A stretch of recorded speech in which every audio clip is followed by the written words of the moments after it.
Good morning, Houston, from downtown, your hub, your center, your mecca for the one and only Houston Astros World Series Champions Victory Parade.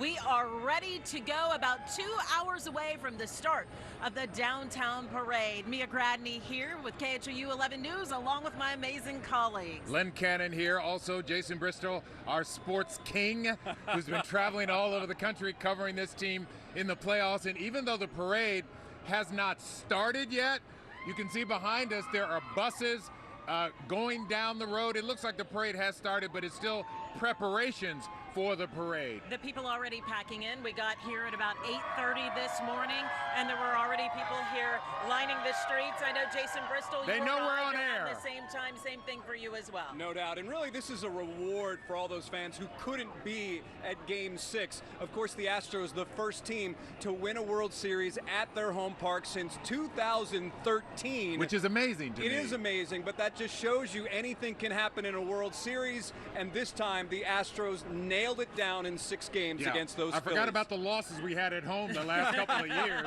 but I We're blanked just going it. to forget about those. Exactly. We are looking forward to seeing all of those champion players. We also have all of our players on deck for you today. We are covered along the parade route and also back in the studio. KHOU 11 News anchors Rekha Mudaraj and Ron Trevino on deck with us this morning and into the afternoon as well. They're holding it down in the studio. We are holding it down on the parade route. Speaking of which, the route for the parade, there the gang is. The route for the parade is this. It starts right here on Smith and Preston, okay? And just north of Wortham. And then it goes for 3 miles all the way to Tuam in Midtown.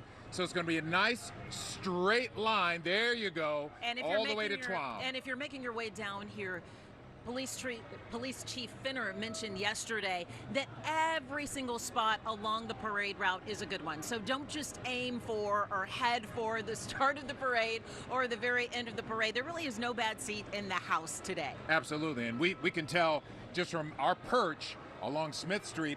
I got here about 8:30, and people were standing here asking me, where's the best place to stand? I said, you're in a good spot. You're right next to the street. They're going to go right by you. You'll be able to wave at your players. Yes, yes. Wherever the TV crew is, you know you're in the right spot, right? Because we're looking for the best vantage point, the best view to give you at home. And we know you want to see those players up close and personal. And speaking of the players, our Daniel Gutierrez, Matt Musil, they are down at Maid Park. They've been talking with some of our World Series champions. Daniel, over to you. Yeah, hey guys, exciting day down here by Maid Park. Usually we're gathering for a game, but today it's a celebration. As you mentioned, the players, they're going to be coming out soon to talk to us before they get on the buses. Let me step out of the way real quick.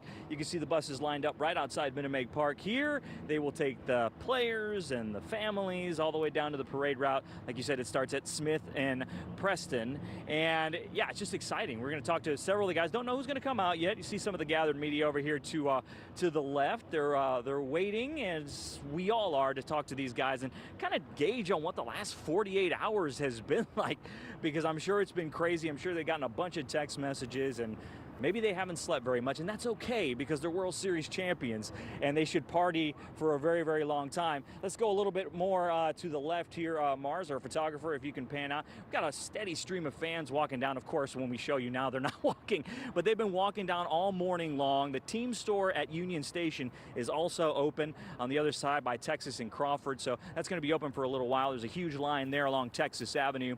So, yeah, we're expecting a pretty big crowd down here in Maid Park. The players are getting ready. They're lining up, and we'll be talking to them soon. So we'll hear what they have to say as they get ready for a second parade. Now, some of these guys haven't been here. Most of these guys haven't been here, but there are about 3 that have. Lance McCullers, Justin Verlander, Jose Altuve. They experienced this last time. I'm sure they're going to think this is even sweeter doing it a second time. Back to you guys. All right, thanks so much, Daniel. Of course, Yuli Gurriel also on that championship team in 2017. You know, it's very fitting that this is a daytime parade because the Astros this past season had the best record in day games one of the top 3 of all time in the American Really? League. So it's really, really fitting that they're holding this in the daytime because the Astros killed it, crushed it during day games. They in work baseball. it during Yes. the day. We Yeah. love it. Yes.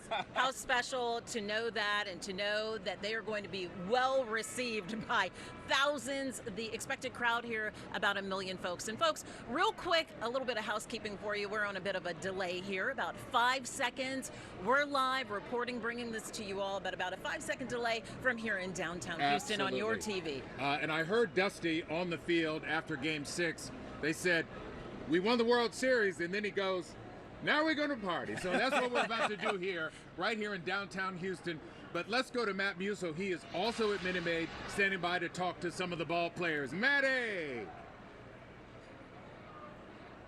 Hey gang, we have not heard from the ball players yet, but I did talk with some ball players. The major leaguers are still inside. They are gathering, getting organized before they come out to the buses, and some of the guys will stop by and give us a few minutes before they climb on that. But some of the players who we did talk with are from the Astros Baseball Academy. These kids are so pumped to be. Could you imagine being an 8th grader and going to be riding in a World Series parade? We talked with them just moments ago, and here's that interview. Hey guys, Matt Musil over here at Maid Park. We're hanging out with, hey, these special guests. Kids coming in from the Houston Astros Youth Academy, and I got to get your names, and then we're going to talk a little Astros baseball. Hi, my name is LaMarcus. And you are? Troy. Okay, now what position do you play, LaMarcus? I'm a corner infielder, so I play first base, third base, and then I pitch a little bit, not too much. Yeah, you've got good size. What year? 8th grade. 8th grade. Look at this guy. Yeah. How about this guy? Would he play? Would he look good in an Astros uniform at the major league level? Yeah. And how about you, young man? What positions do you play? I play middle infield. I play short and second, and I'm in 8th grade. All right, there's a couple of stars here. They've been selected to ride along in the parade, huh? How cool is this? Your 8th graders get to be in a World Series parade. It's like a once-in-a-lifetime chance, man. I was really excited, actually. When I found out, I went crazy. I was just excited, really excited.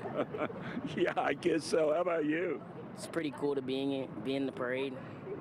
Yeah. Okay, who's your favorite Astro player?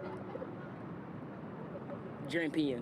Yeah, why can you not? Middle infielder, you got to have Jeremy Pena. And how about you? Forever and always Bregman.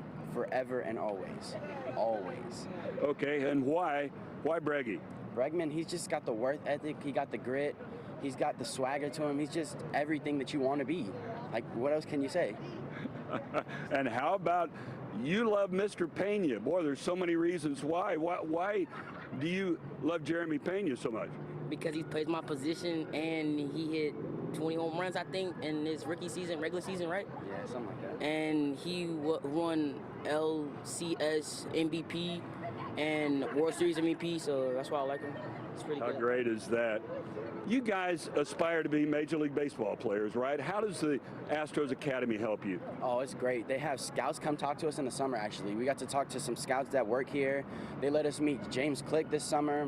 They have tons of opportunities for us to like play and meet different people within great positions. It's awesome, man. What attracted you to the Academy?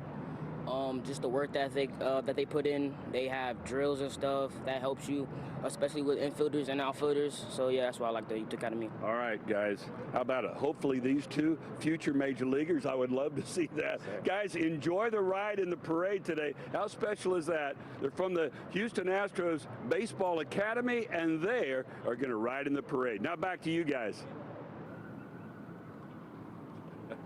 I love live TV. I get to pitch to myself and then pitch back to myself. That's it's a little crazy, but that's how it goes. Gang, it's everyone's gathering. So you saw the Youth Academy kids are going to be here. There will be special people along the route, of course, watching, but special people in this parade. You know, different personalities like Bun B, the rapper. Bun is so closely tied with the Astros. We'll talk with him here in a few moments. And it's just, I don't know how many buses they had lined up, but a ton of them, more than they usually do when they make a road trip, when they put the players and support staff on. So we're waiting to hear from the players, and of course we'll get that to you when it happens. Back to you guys on the stage. All right, Matt Musil. Matt's been here since 1980, right? So he has seen just about everything, and now we can add that to the list. I was going to say, that's right? got to be a first. Yes, yes. And of course, Houston is always a major player when it comes to the RBI World Series. That is the Reviving Baseball in Inner Cities program that Major League Baseball has set up. Both baseball and softball, Houston is always a major player when it comes to contending for World Series. The Youth Academy is doing great things. I know Matt talked about a special moment for those young men being able to take part and ride in the parade, but really it's so special and a magical time for all of the young baseball players and fans who are out here. They are stacked deep here in the streets of Houston. They must be streaming us because they know when we're on every time. Yes, I counted on one side of Smith, you have people about 10 folks deep. On the other side, just about the same. Yeah. So they're looking forward to seeing their championship players and also a host of other entertainment as well today.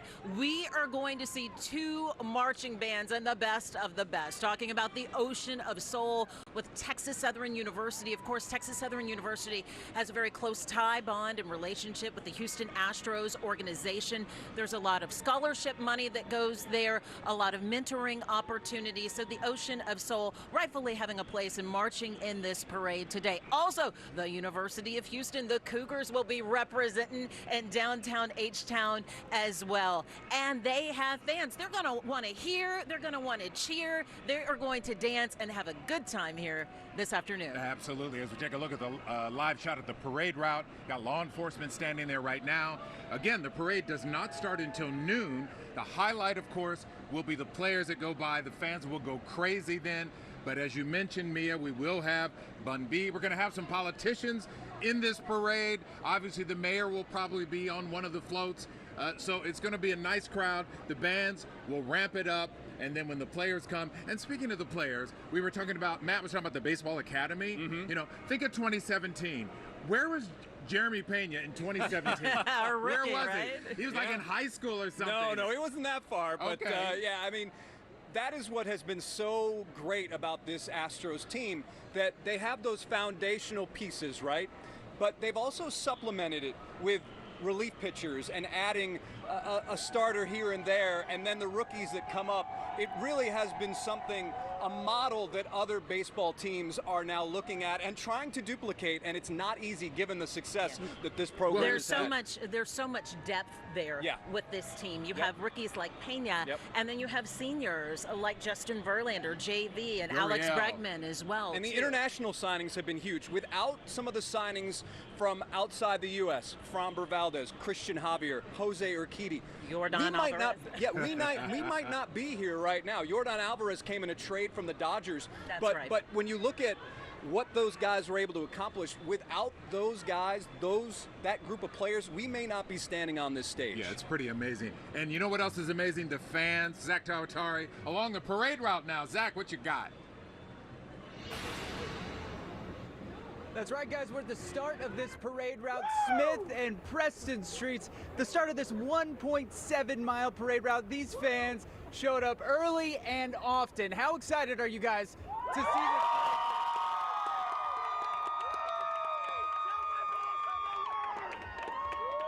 Everybody doing a really nice job of spreading out evenly along this parade route, as we heard Chief Finner talk about yesterday. And we're seeing a lot of families out here too. We have Griselda here, and we're going to talk to her. We're going to ask her a couple of questions today about coming out with her two daughters. Tell me, first of all, Griselda, how old are your daughters, and was there any chance they weren't going to come to the parade today?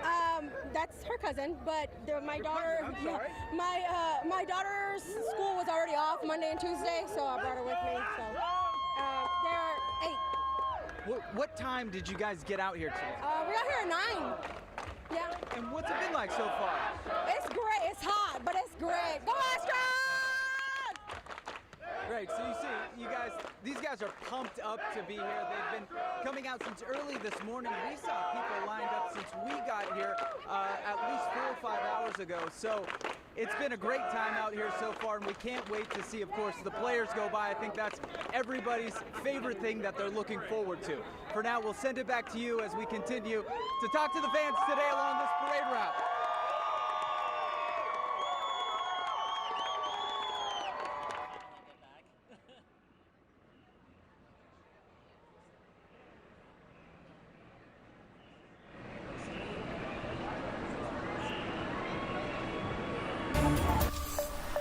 All right, we're going to take it from there. You know, a lot of people took the advice, and because they were off from school and work, they made it down to the parade route early. A lot of folks are using rideshare, which is great because that's what they recommend you do. Yeah, and Metrobus actually offering free rides today. So take advantage of that if you're headed down to the parade. Yeah, my daughter's so lucky. She's got a friend who lives in Midtown. Oh, see, or so they're find a going friend. there and they're going to walk.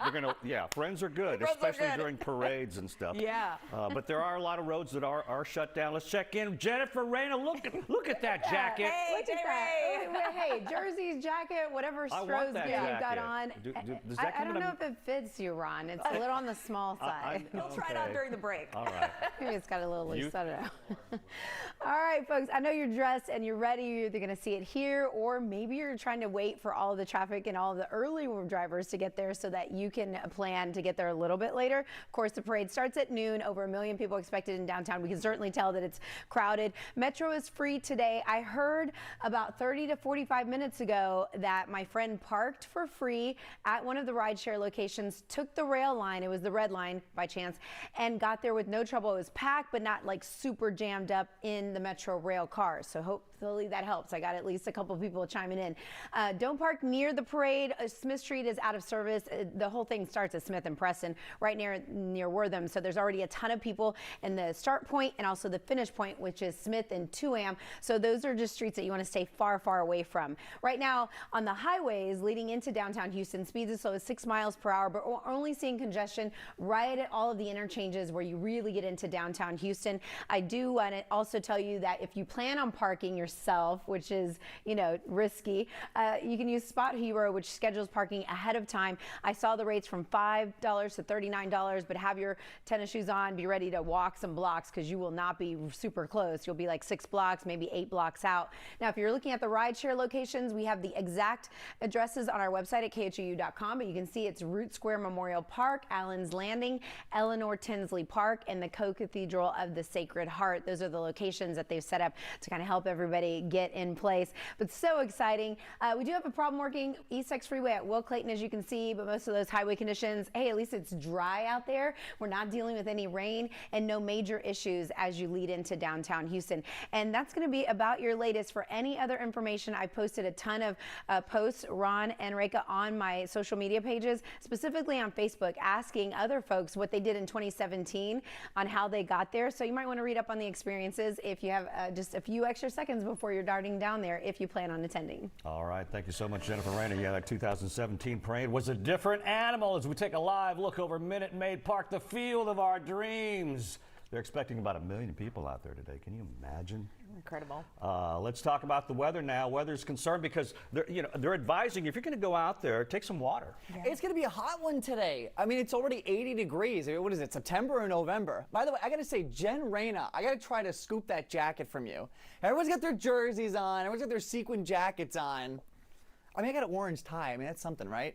All right, live look over downtown. So we started this morning, a lot of clouds, a lot of low clouds, even some patchy fog. I said this last night. I said, look, you're going to wake up this morning. It's going to look like rain. It's not going to rain, though. In fact, we're going to see more and more sunshine as the day goes on. But, yeah, it is warm outside and a lot of humidity in place as well. 75 Conroe, 80 at Bush already, 77 Galveston, 79 Sugar Land. And we are seeing a lot of clouds out there. But the satellite loop, again, showing the clouds. Notice there's nothing on the radar, though. That would be indicated by any green blips out there on the map. And there's just nothing. Even on the wider shot here, no green from the coastal spots all the way up north. Now, we do have a line of showers and storms up towards I-35, but that's moving away from the area. We are going to be dry here at home for probably the greatest celebration in Southeast Texas all year long. So, here's how the day breaks down. Over the next hour, temperatures keep going up. Watch the icons here. We go from partly cloudy, partly cloudy, partly cloudy to mainly sunny. So once the parade gets going, we're going to see more and more sunshine. Again, the parade route, just a straight shot up Smith Street from around the bayou all the way down towards Midtown. It is going to be a great day to be out there. But yeah, stay hydrated. Sunscreen maybe not a bad idea either, just because as the sun comes out, it's going to be hot out there and you might get a sunburn. You're going to be out there all day celebrating and you should enjoy it. Well, speaking of being out there and celebrating, we've got you covered not just from indoors but from outdoors as well. Len, Mia, Jason, you're all out there. How are things starting to look?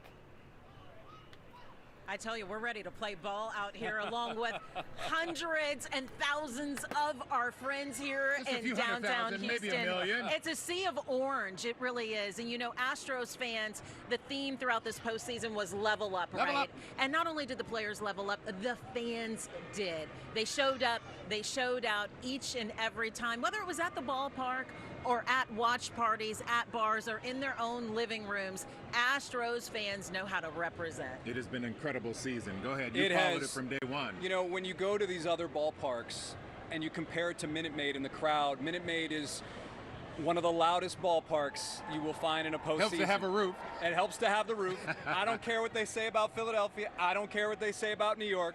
Minute Maid shows out. And also, when you go to the stadium at Minute Maid during a playoff game, it is a true representation of this city. You see people It really is. who look like all of us.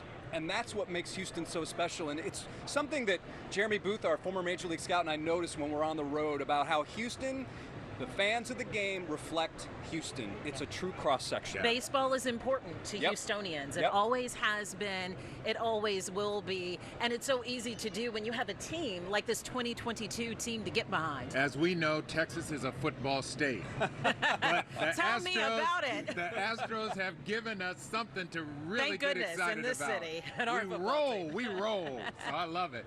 We do. Speaking of rolling, we're going to roll to a commercial break. We'll be right back shortly with more pre-parade coverage from the Victory Parade route. Academy Sports and Outdoors has the gifts to make this your most fun Christmas ever. From game tables to bikes to team sports.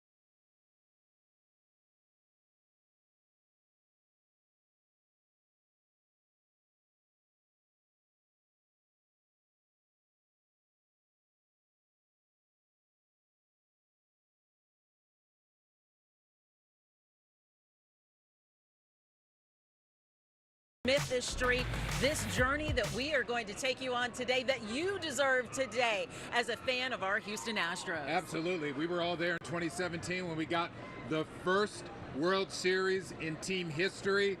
Then later tainted, talked about, scandal. They're still talking about it. Get over it. Keep We are on champions talking. again. And we're on the parade route. We got a team here. Igochi Iloka at the beginning of the parade route. What you got, Igochi? Hey, yes, we're here further down the parade route where everyone here knows that the Astros leveled up.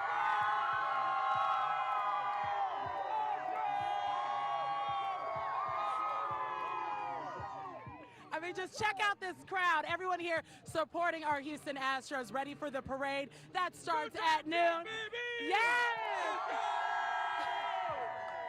I know y'all feel the energy back there. So we are here with someone who brought a boombox to bring the music. What's your name, sir? John Agano. Okay, Johnny, you've been playing the music here.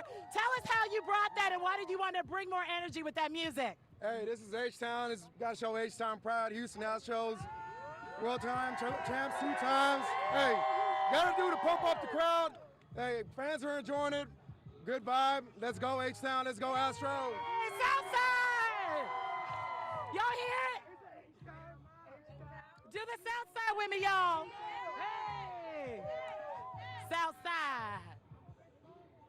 Ha, ha, ha. The Southside, Southside. Hey, the Southside, the Southside. Hey, the Southside. Houston. Hey, Houston. Southside. Hey. Well, y'all feel the energy. Y'all feel the energy here. So the parade starts at Smith and Preston Street, further down that way, the parade route. So go ahead and watch it there. Let's go, Astros. I tell you, it's a parade turned street party. That's how it's going. And this is just the pre-party. We haven't even gotten to the main event She yet. is having fun. Yes. We love it. And the Astros would appreciate that because Kyle Tucker is the guy in the clubhouse who does the playlist. So these guys, they know how to dance. They get down in that clubhouse, and Kyle Tucker is the guy. He's the mixer. He's the DJ who gets them hyped. This is news I did not know. And you know they like their music because of their walk-up songs, Yes, too. There's a good selection going on there. You can make a playlist out of their walk-up music. We want to remind everybody that we are waiting to hear from the players here at Maid Park. We are told right now they hope to do some interviews.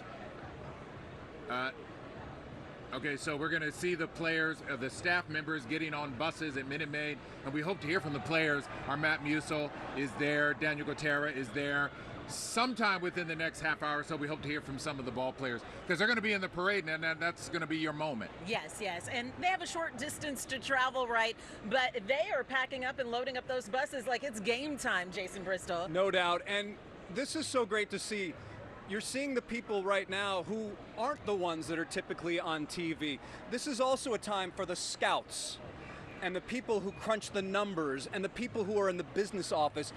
They live and die with this team as well, and we do not see them on television over 162 games. Certainly, these analysts, the Astros are one of the top teams when it comes to crunching numbers and using statistics to make this a powerhouse, but it is great to see that the members of this organization that we don't see, they're also a part of this as well. Certainly, and we're going to see the behind-the-scenes folks. We're going to see family members load up as well, too. We'll see Astros owner Jim Crane. He, of course, is going to be representing and high on top one of those fire trucks, one of those ladder trucks. And that's how you're going to see your Astros players today. They'll be on top of Houston Fire Department ladder trucks and fire trucks high above so everyone can see them. I am wondering, we did a story earlier this week with Sherman Chow talking to a couple of the wives of the ball players, and she said it was an explosion of babies born to Astros players in the last couple of years. I wonder if they're going to bring any kids on this parade route today. Oh, without a doubt. I mean, we saw on the field after Game 6, the World Series clincher, Alex Bregman, his wife, Reagan, little baby Knox had the little baby headphones on, the little noise-canceling headphones. That's how they roll. That's they how just they suit roll. them up with the headphones and let's go. Martin Maldonado's children, his daughter is very influential when it comes to his hair color. Oh, really? The different types of hair colors we've seen. And We've seen Altuve's got a purple. couple kids. Yeah, so the families are so important to these guys because win or lose, 0 for 3 or 3 for 3, when they go home at night, that's the support system that keeps them grounded. And there are your Astro stars that you saw, some of our Astro stars, the ladies that you see down on the ballpark at Minute Maid Park cheering on our team. They're walking out now. We hear that the players should be walking out shortly, so we know we're getting closer to parade start time, so it's only a matter of moments before we see them make their exit and start to load those buses. The entire team ready to celebrate today, and we're looking forward to seeing them. And Jason Bristol, for 5 of these players, this is a repeat performance. This is deja vu being a part of this parade. It is, and this one, I think, certainly has a different feel because many people would say, I don't think the players would say this, but this one was for the haters. Yes. I mean, Jose Altuve was holding on to that World Series trophy so much after that game, and no player receives more hate, undeservingly, by the way. I agree. Absolutely. Than Jose Altuve. So I mentioned this earlier. I was at Yankee Stadium in June when the Astros were in a series against the Yankees. I could not believe. I mean, I know they get loud and they boo, but they were cursing at Altuve. His first time at bat, he got hit by a pitch, and they're yelling, "Hit him again!" And I was sitting there going, It's I cannot believe this. Yes. It was really hostile. And then, of course, we won that series, and we owned them in the playoffs because we swept them. So, we shut it down. And this one is proof. This one is proof that the Astros are a dynasty. You get one World Series, okay, yeah, there's a lot of teams that can win one, but this sustained period of success now capped off with a second World Series, and our Jeremy Booth, former Major League scout, believes this championship window is still open, possibly for the next 5 years. Whoa. And that's because the team is one year at a time. Right. 1 year at a time. And he says that because the team is so young. Yes.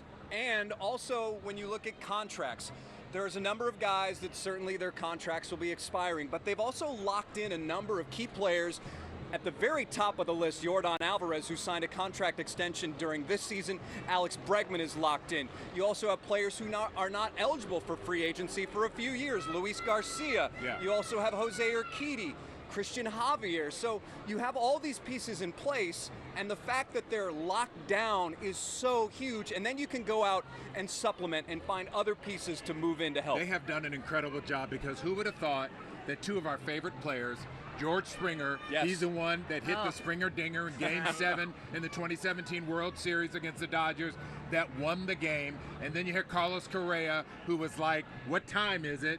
Both gone. And they just never skipped a beat. And fan favorites. Not only were they delivering for the team, but there was a reason why they were fan favorites. And really, as a longtime fan of the Astros, as a native Houstonian myself, it made me wonder, who's going to be the guy that steps into Carlos Correa's place? Who's going to step into George Springer's place? The rookie. And bam! Not only the rookie, the MVP. Of the World Series. Well, it's very interesting because center field was a bit of a mystery situation throughout most of the season. They tried Jose Siri, they tried Jake Myers. Chas McCormick was floating between a couple of different outfield spots. And then Chaz certainly rose to the occasion in the postseason. But think about this. If the Astros do not make the trade for Trey Mancini, which deals Jose Siri, it's a possibility that Chas McCormick does not have this incredible postseason because Dusty might have used Jose Siri more. Yeah. And listen, no one expected what Jeremy Pena was going to do, how he's done it, but what a revelation that guy's been. It certainly has been. Hey, we're continuing to watch the fans pour into downtown Houston. Let's go ahead and check back in at the KHOU 11 studios with Ron and Reka. Hey, Mia, yeah, you guys are making some great points out there. It's a dynasty, and it's going to be a dynasty for years to come. This win, as Jason said, was really for the haters. Yeah, there's a lot of haters. We proved them out wrong. there. You know what's so exciting? This is a fun day to be on social media because everyone is posting and tweeting and sharing videos, whether you're down on the parade route or maybe you're at home, you've got, the prime seat on your couch because you have the day off from work. It's so fun to be a part of it, and social media helps us with that. Brandy Smith is actually tracking some of the best posts that she is finding. Okay, show us the latest and greatest, Brandy. Well, guys, we have cameras all along the parade route, right? But your pictures, as you're stationed along there, give us the best vantage point. So I just want to go through a couple of them that we've seen this morning. Folks out there early, getting that front row seat right along the fence there. This was taken at about 8 a.m. And you can see 4 hours before the parade how many people are already stacking up, outfitted in their Astros gear. I'm going to scroll through some of the posts from KHOU 11 crews who are out there, including our Zach Tawatari. This is what he's seeing at Smith and Preston. Len caught this photo on his way to the KHOU 11 stage. Jason Bristol's photo. I mean, you can see, as I'm showing you these, how many more people are filing in, packing in from downtown to midtown. There's that picture again. I guess I just wanted to show it to you twice. There we go. There's Shern Min's photo. These are a couple Cypress fans who have found a great vantage point watching right over the bridge. I'm going to show you more. Keep looking. Tag us, KHOU 11, in any of your social media posts. But for now, let's check back in with Len and Mia. All right. Thank you, Brandy. We're about an hour and a half away from parade time. This is the pre-parade party taking place right here along Smith Street, where the parade route, the parade procession will pass by. We're going to capture all of those moments for you. But guys, I want to talk about how special it is to be back here and be along the parade route again. It's like deja vu. Yeah. 5 years ago, the three of us did this before. And it's one of those things, when you have a championship, you never know when it will happen again. But something told us with this team, despite it all, Jason Bristol, here we are. And when you consider the global pandemic we were in, and the fact that 2020, this Astros team was one game away from the World Series, playing in front of 0 fans. And I think because of the way life has changed, I think fans are there's a lot more gratitude that they're able to be a part of this. Yeah, because get to the ballpark. Be at the ballpark, cheer on their guys, get their autographs, catch a foul ball. And now, yes, it's another parade. And It is, again, a model of consistency that we do not see in baseball throughout the history of this game. And I think I want to make this point that, you know, if you've been here a long time, Mia, you're a native, so you have your favorites from the championship years of the Rockets, right? They were legends. And also with the Astros. Jose Cruz, So yeah. if you just got here, you've got your favorites to last you for another generation. You got Altuve, you got Bregman, you got Alvarez. You now have your favorites because this is the team of this generation. Astros will be talking about for decades, and Astros who started that foundation for our dynasty, Jason Bristol. No doubt, and we will see, I imagine we will see some of those Astros. Jeff Bagwell, Craig Biggio, Enos Cabell, all are very involved with the organization. Yes. Right now we're having a drive-through. These are the Budweiser Clydesdales trucks. They're also going to take part in the procession today. Along with your World Series champions, you're going to see a lot of sights and sounds of Houston's best at performance. We're talking about a couple of marching bands from our top universities here, Texas Southern University, as well as the University of Houston. Those Clydesdales will be stepping high and stepping strong here along Smith Street as well. They clearly have dropped them off at the beginning of the parade route. Our Sherman Chow, who has been converged on at every game, she's at the parade doing the same thing. Hey, Sherman. Oh, you know what? There is no happier place on earth right now for me and a couple 100,000 of our best friends to be along this parade route. Take a look behind me. It is like an ocean of blue and gold, blue and orange on both sides of Smith Street here. It's like the parting of the red or the orange and blue sea. There are flags, there are jackets, there are, you know, necklaces and earrings, headgear, every kind of tribute to the Astros you can imagine. Gotta tell you, it's getting a little warm out here because A, it's Houston, even though it's November. It's a little humid and I'm feeling a bit dewy, also because of the huge crowds out here. But yeah, we have also seen other vehicles coming down the streets here, 18-wheelers with congratulations Houston Astros painted on them, HPD officers on ATVs, helping with the crowds. You can see the officers in the streets now just kind of getting their pregame ready as well. I wanted to introduce you to this young lady right here. This is Beverly. Hi, thanks for being with us. And if you will notice, she is completely outfitted, literally head to toe. All right, so Beverly, tell me about this crown you are wearing. Well, I wanted to represent Space City, and it was time for us to win, so I made it. It took me like a week to make, and so I have one for my husband too, but he has to work today, so he's not here. Oh, shoot. Somebody had to work, so the missus is representing. And I know we can't really tell, but it lights up too. Yes, it does. It lights up around the crown, and then the top, the spaceman lights up a little bit. So it actually broke, but my dad, who works for NASA, he's an engineer, he put the wires back together for me. So we got a ringer here, a little inside scoop with a NASA engineer helping out with the Space City crown here. All right, and I love the shoes too. Thank you. Got to check those out. And we're gonna look up here. She got her necklace. Check out these. Yep. The nails, and yes, the earrings. All righty, I'm not even gonna ask her about her underwear because I'm sure it matches. All right, so here's a preview. You can see all the folks behind us. They are been ramping up, ready to go. Great spirits. And you know what, and I'm hoping earlier they were trying to do the wave, so if we are lucky, maybe we'll get another shot of that a little bit later on. And look at this crowd, how amped they are, how ready they are, what good spirits they are in, and that the parade doesn't even start officially till noon. Len Mia.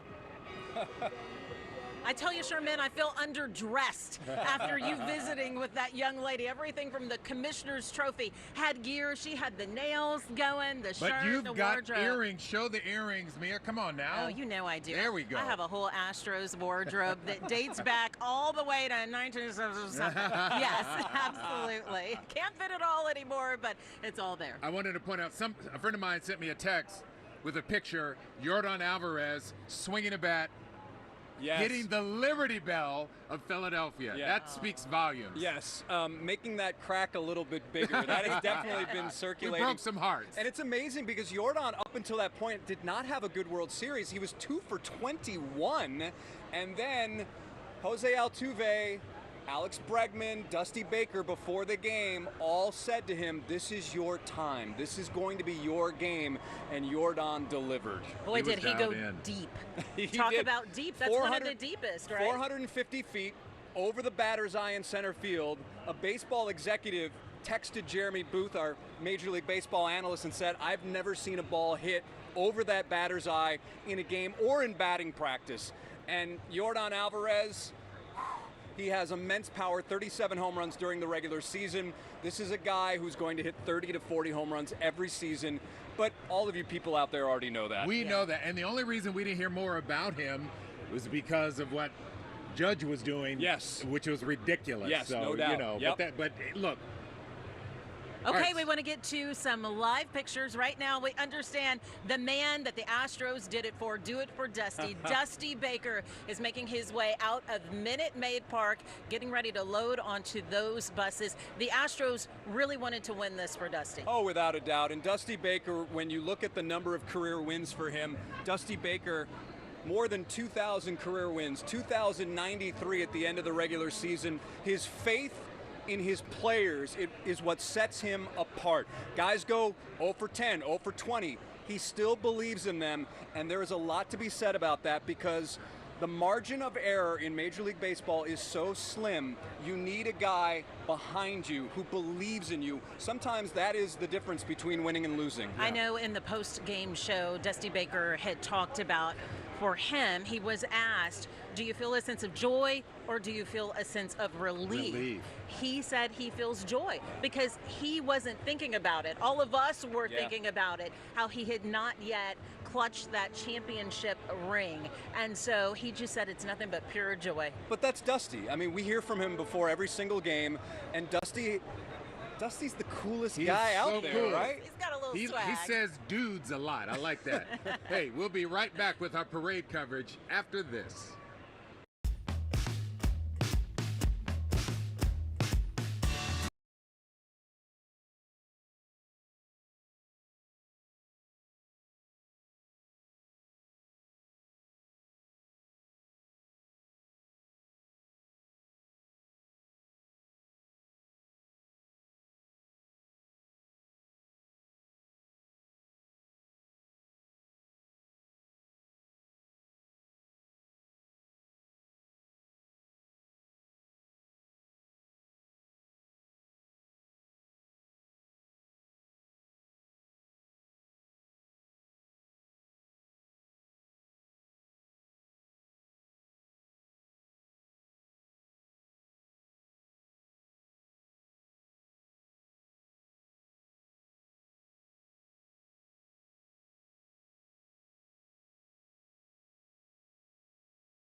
H-Town, are you ready to celebrate and party with your world champion Astros? Mia Gradney along with Lynn Cannon, Jason Bristol here on deck to walk you through and talk you through and show you the sights and sounds of today's victory parade with your Houston Astros. 5 years in the making, although we have come very close. It's very interesting to see which players will receive the largest ovations or the loudest ovations. It's going to be hard. It's going to be hard. Martin Maldonado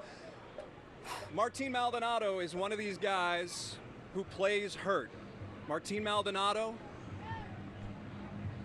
had a broken hand and a sports hernia at the end of the season and continued to play on. How do you do that? How do you catch with that kind of injury? We did see a lot of one knee catching with one knee down, and I wonder if that had something to do with his injuries. Craig Biggio also coming out. Craig Biggio, the Hall of Famer, the legend. He is a part of this organization, a guy that we see always hanging around the batting cage before games, talking with the players. Jose Altuve, He's the legend from another generation. Without a doubt, him and Jeff Bagwell. We see Craig around a lot, and of course his son, one of his sons, plays for the Toronto Blue Jays. Yeah, the Killer Bees that we had here in Houston in the early 2000s to carry us through Astros baseball then and cheer for them. And now we have Hunter Brown. Hunter Brown, the top pitching prospect in the organization. This guy throws straight, gas. Straight gas. Lance McCullers Jr. struggled in the World Series, unfortunately, setting a record for most home runs allowed in a game. But Lance McCullers is a guy that this fan base loves because he says, I'm going to be here forever. Yeah. H-Town is and my he and town. his wife a career do a lot of Astro. things. Yes. They do a lot of things in the community. He had one bad game. Yep.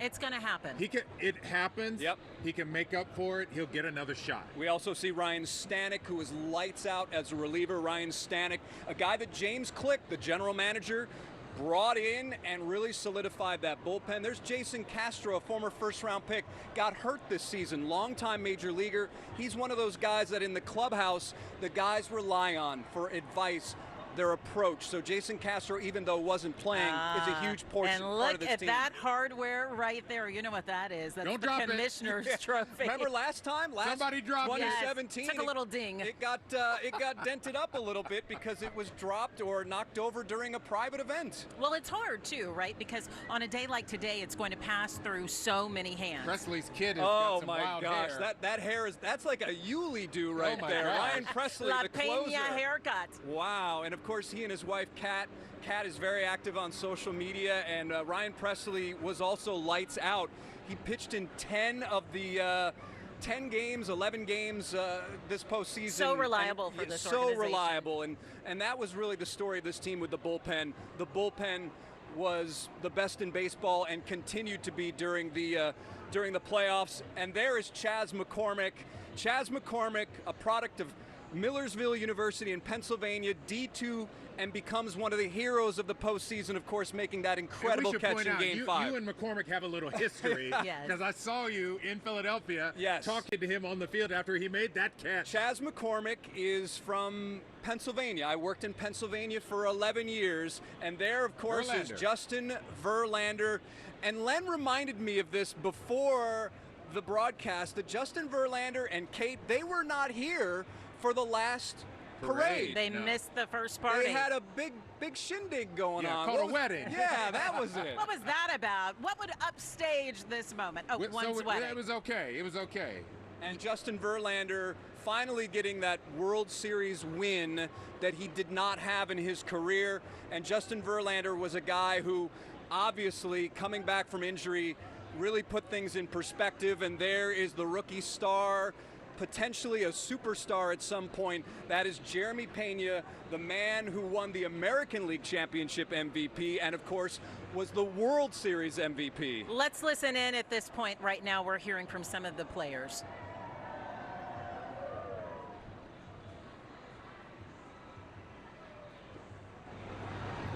There's going to be more than 1 million people here. I hope so, and I hope the whole city's there. You know, we're looking forward to it. Jeremy, what have the last 48 hours been for you and your teammates? I don't know, I've been on cloud 9. You know, I still haven't processed everything that's going on, but yeah, this is special. What do you expect to see along the route? You talked about your fans. You know, along this now, they're going to get a chance to get closer. What do you expect? I'm just looking forward to seeing all the fans. You know, just them cheering us on. You know, we're going to try to engage as much as we can, and it's going to be pretty cool. If you could speak to them all at once, what would you tell them, Jeremy? I mean, thank you guys for everything. You know, the city, you guys were great to us all year. And, yeah, we did it. We did it. Who have you heard from in the last 48 hours? People congratulating anybody noteworthy or anything unexpected as far as people reaching out to you? So I've heard from a lot of people. A lot of people. Jeremy, ¿cómo han sido las últimas 24 horas para ti desde que ganaron el campeonato? Bueno, las últimas 24 horas han sido algo especial. En verdad que esto ha sido un sueño y nada, vamos a disfrutarlo ahora con los fanáticos.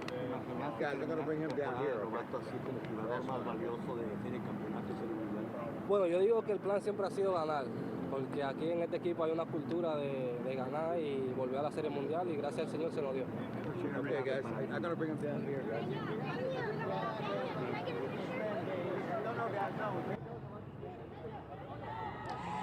Yeah, hey guys, look, this is what we've got behind me. Trey Mancini, you just heard from Jeremy Pena. That's Trey Mancini coming up behind me. The players are starting to come out. You've been seeing them stream out of the stadium for a really long time. There's Trey, he's walking this way.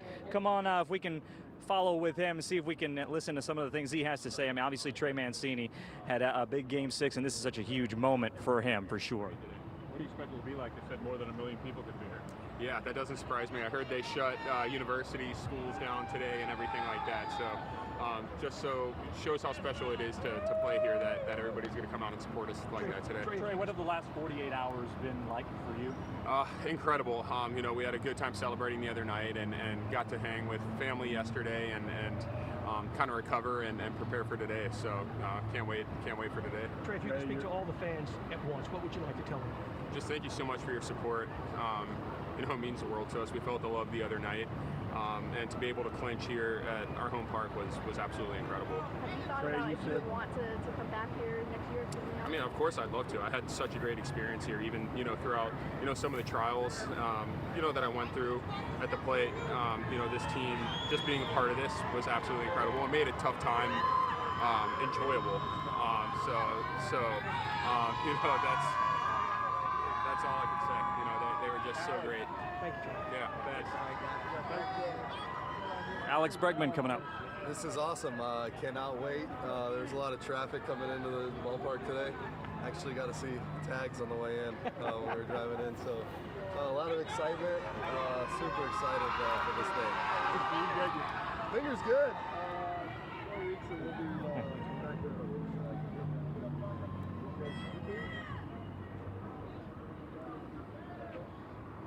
Stay right there. Stay.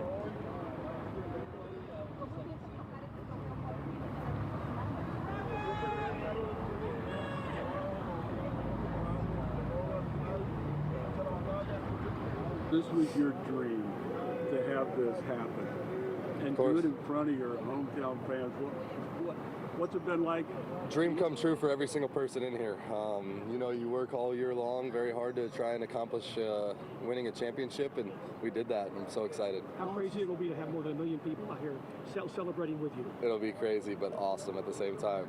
Alex, you said January 17th, you said this year, big things ahead in 2022. Did you ever dream you'd have a son and a second title in 5 years? Oh, it was unbelievable. Just to be able to celebrate a championship today with my family here, my son's here, everyone. We're going to be riding on the float for the parade, and I think everyone in that clubhouse believed that we could do it, and I think that's a big reason why we did do it. One more guy. Tips can you share to the newbies who haven't been here before and championship parade how to soak in this moment? Enjoy it, have a lot of fun doing it, and remember it when you go to spring training so we can do it again. All right, he's got to go, guys. Thanks, Alex. I'm going to try to get Framber. Hey, that was Alex Bregman. Now we have Framber Valdez right behind me. He's doing the interviews in Spanish. Basically, he's being asked what this moment is all about for him. And he said, you know what? From this moment on, I will always be a champion, and nobody can take that away from me. And I got to tell you, he was sensational in the World Series. I know Jeremy Pena won that World Series MVP, but there was an argument to be made for Framber Valdez because he was so good in that World Series as well. Framber and I talked actually before the World Series started. He adjusted his mindset basically from last year to this year, and now look at him. I mean, he's one of the more popular players here, that's for sure. Making him available here to talk to us. Like I said, he's doing the interviews in Spanish, and he's being asked what's next for him. Well, you just got to keep working because it's not over yet, right? That's what Yordan Alvarez, his father, told me the other day on the field. He told his son, he's like, hey, this is fantastic. Let's celebrate it, but it's not over yet, and the party's just getting started for this franchise because he's definitely one of the young pitchers.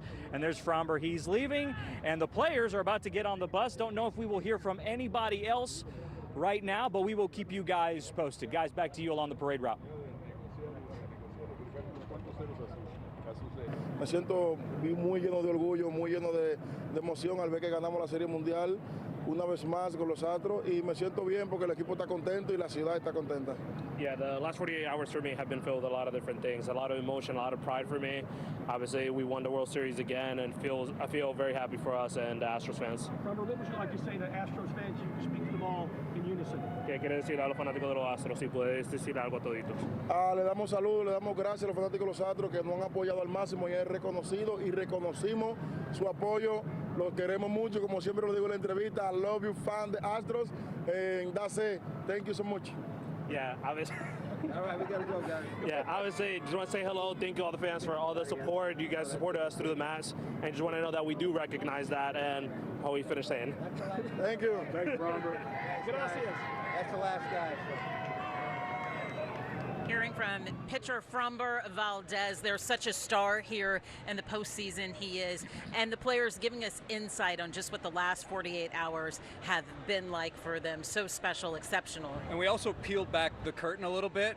You saw our camera trying to gain a position to see these guys, to hear from them. That's what it's like in the clubhouse. People a lot of times are asking me, what's it like after the game? Well, that's what it's like. We're all trying to jockey for position to be able to get our microphone and our camera in there to get a good shot of these guys, to hear what they're saying. So we peeled back the curtain a little bit. That's what it's like after a game as well. I know they're really jazzed today because they're going to be around all these fans. They must be exhausted. 162 games, 13 playoff games, all that drama, all the travel, all of the hype, and they finally get it done. They get to relax, but they must be exhausted. But this is what it's about. It is. This moment. It is, and I think that this is really this is the moment where they get to enjoy it because they have blinders on for 162 games. They will check their phones and social media, but a number of players told me during the playoffs, I try to shut all of that stuff out of my mind so I can have a clear mind on what I'm doing and what's at stake. So this is the time where they can really exhale and really, truly take it in, what this experience is like, not just for the team, but also for all the fans. Yeah. All right, folks, we're going to stay right here in the heart of downtown Houston, getting ready to bring you the whole entire victory parade celebration for your World Series champions, Astros. We'll be right back after this. Academy Sports and Outdoors has the gifts to make this your most fun Christmas ever. From game tables to bikes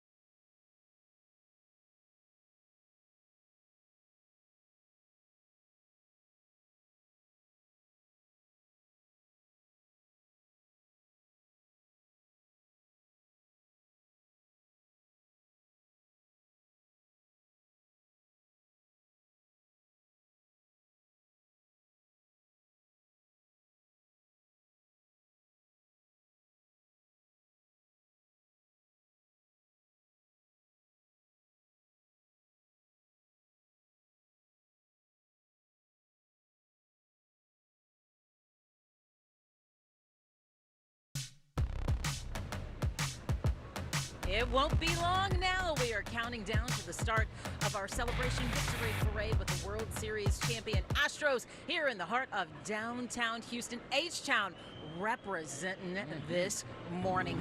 Thousands of people out here. They're predicting at least a crowd of 1 million because that's what we saw in 2017 for our victory parade there as well. We had the police motorcycles taking off down at Maid Park.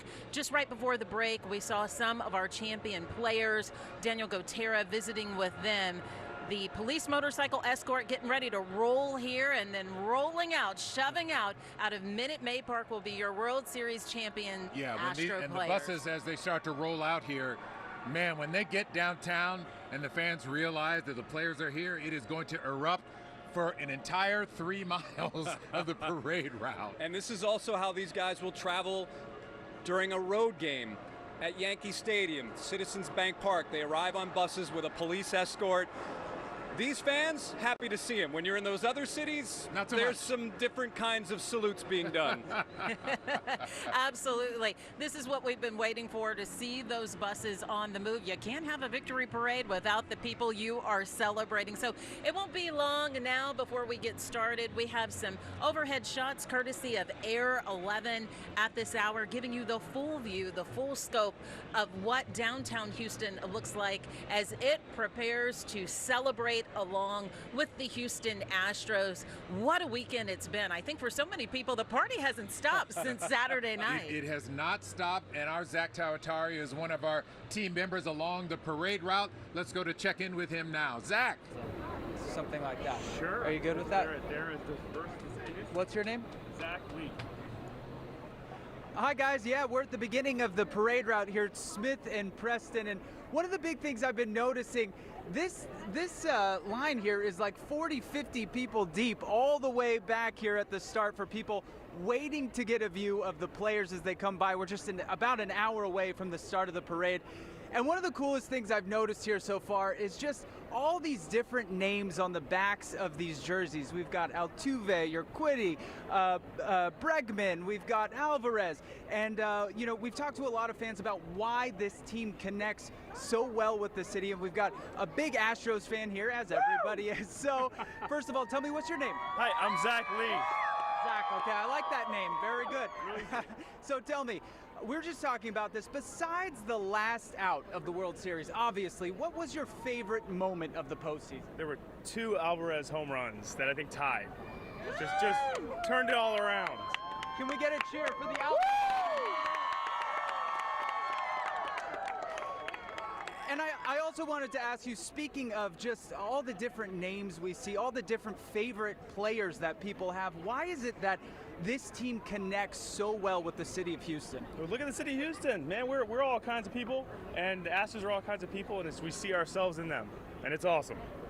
Doesn't get much better than that. When the fans see themselves in the team that's representing them. And like I said, we're still about an hour away from the parade starting here, but everybody is having a good time. I've loved to see how people have...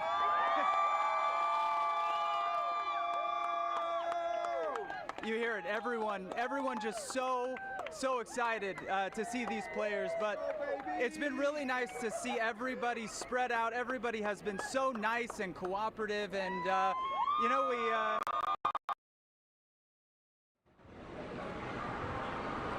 Houston fans are the best fans, I tell you. Hospitable, courteous to one another. That's how we roll here in H-Town. You saw right there one of the vantage points, one of the views from along the parade route. We're about 2 blocks south from the start of the parade, so we'll be able to see it just as soon as the procession gets rolling here along Smith Street. And we are told there are people posted up in parking garages. Yes. Second story, third story, fourth story. We're seeing those pictures on social media. I remember, you might remember this in 2017, all those people in the garage, somebody dropped a hat. Yes. Remember that? And so everybody started tossing the hat up each row of the parking garage to get it back to the person at the top. And it's also interesting when you look out here to see all the fans here in the jerseys. It's not like one guy's jersey.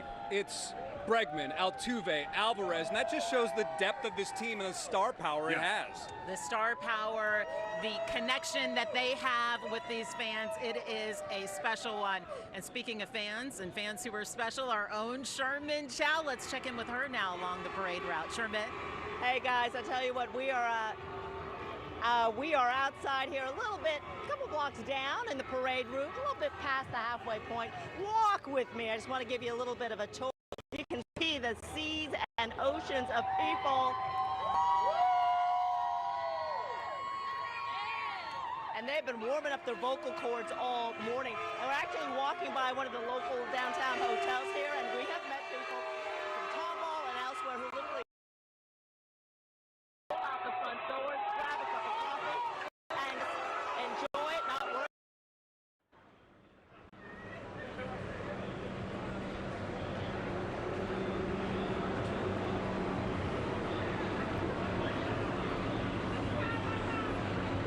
We have our Sherman Chow walking and talking there. You know, we are in downtown Houston. Of course, you have the buildings, but you have a lot of cell phones out here. So the connection at live times, TV, baby. Yes, it's live TV. The connection at times might be a little tricky, but we are connected. We have a hard connection right here from our platform and stage along Smith Street. We're not going anywhere. We have a fantastic view, but I am tempted to go get in the scrum when the players go by, just to feel it.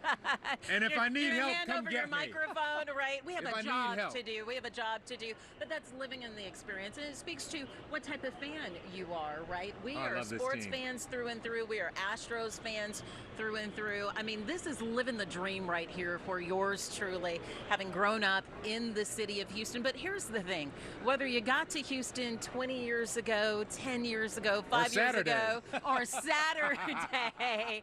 You were quickly converted to being an Astros fan. They make it easy to cheer them on. Yes, they do. Without a doubt. And it's not just the players, how good they are on the field. These guys are really good guys in the clubhouse. there are days where they don't want to talk to us after going 0 for 4, but they know it's part of their job, and they're professional and they're gracious, and it makes our job easier when we're going to cover these guys day in and day out. Yeah, you were talking about we're all big fans. Another big fan, because she was at Game 6. Cheetah Craft on the parade route. Good morning, Cheetah. I know you started early today.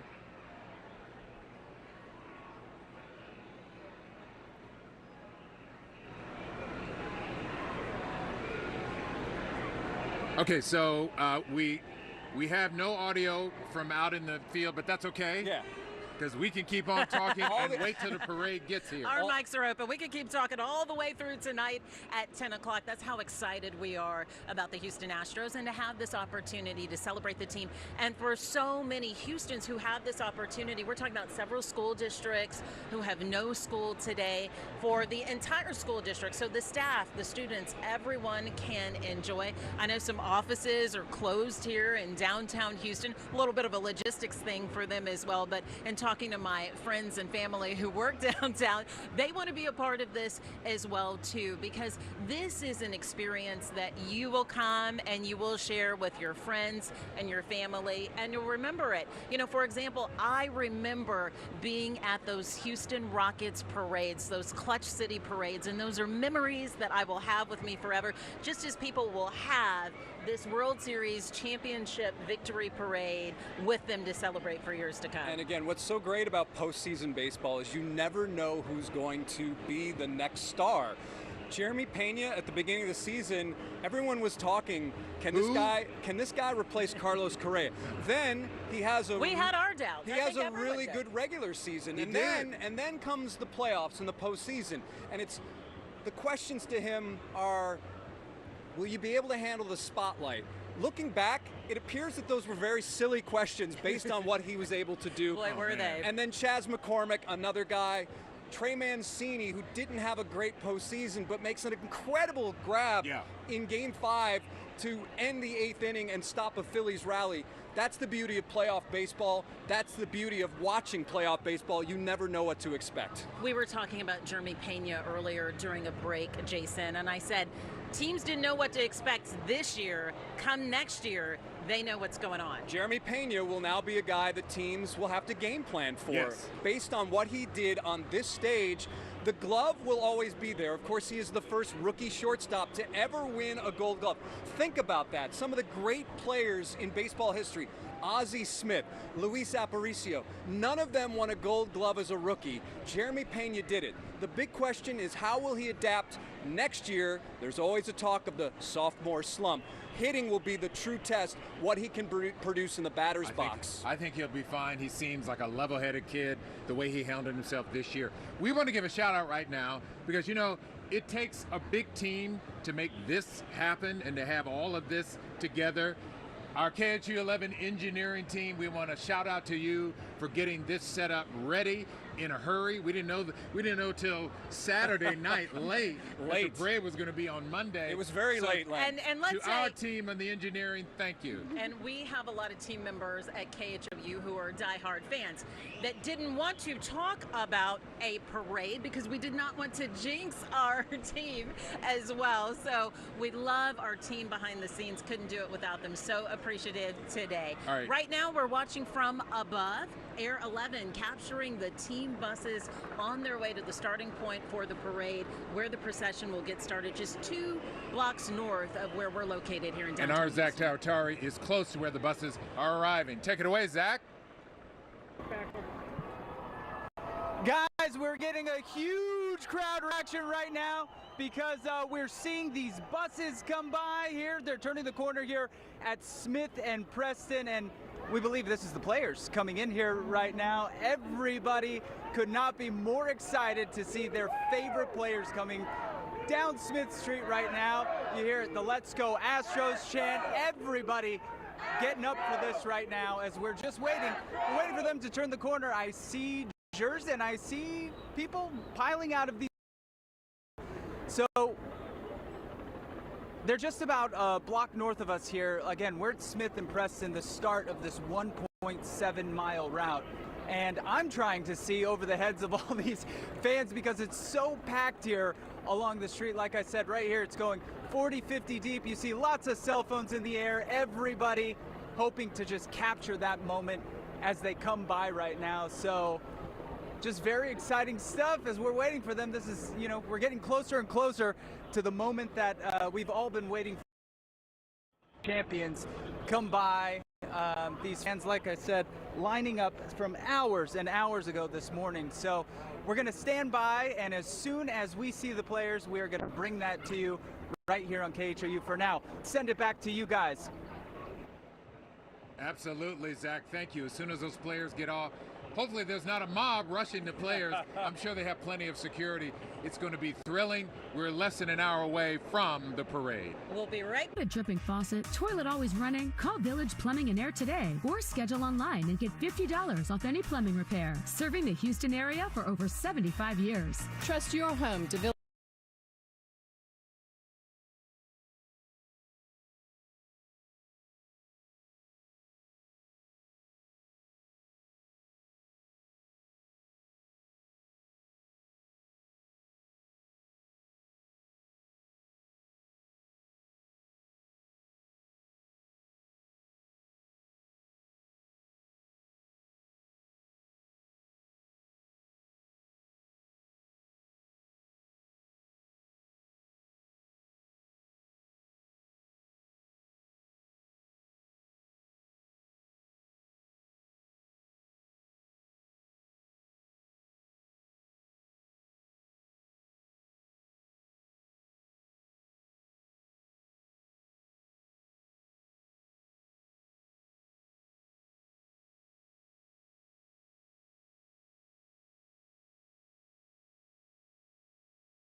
We are now about 45 minutes away from the parade coverage of our Astros and their second World Series championship. I'm here, Len Cannon, along with my partner, Mia Gradney. Now, we don't expect there to be any issues. It is warm, it is a little humid, but we want to remind people that the Office of Emergency Management is telling us Houston Fire Department has ambulances at both ends of the parade, beginning and end, and there are firefighters in red golf carts in between for anybody who happens to need any care, heat-related, whatever. Yeah. So they've got you covered. If anything, that's what we would anticipate, some heat exhaustion. But I tell you what, these fans here, they are cool in the shade of the Wortham Center and the trees, and they are ready to celebrate. They're also ready to celebrate where our Cheetah craft is along the procession route. Cheetah. Dude, these are the best fans. I mean, Lynn, you just said it's hot, it's humid. Actually, the police department just passed out water bottles, which was amazing because, man, they need it. We have kids, parents, grandparents that they came in 2017. They're back. They said, yeah, they knew it all along. You're talking about so many people, buses, the whole bit. I'm trying not to move. We don't want to lose our shot.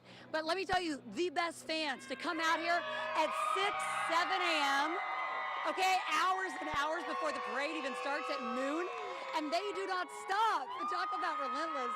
The level up, the signs that they brought, the community that has come together. All right, well, the signal's going in and out downtown. You know, it happens during live TV, but great job out there for Cheetah.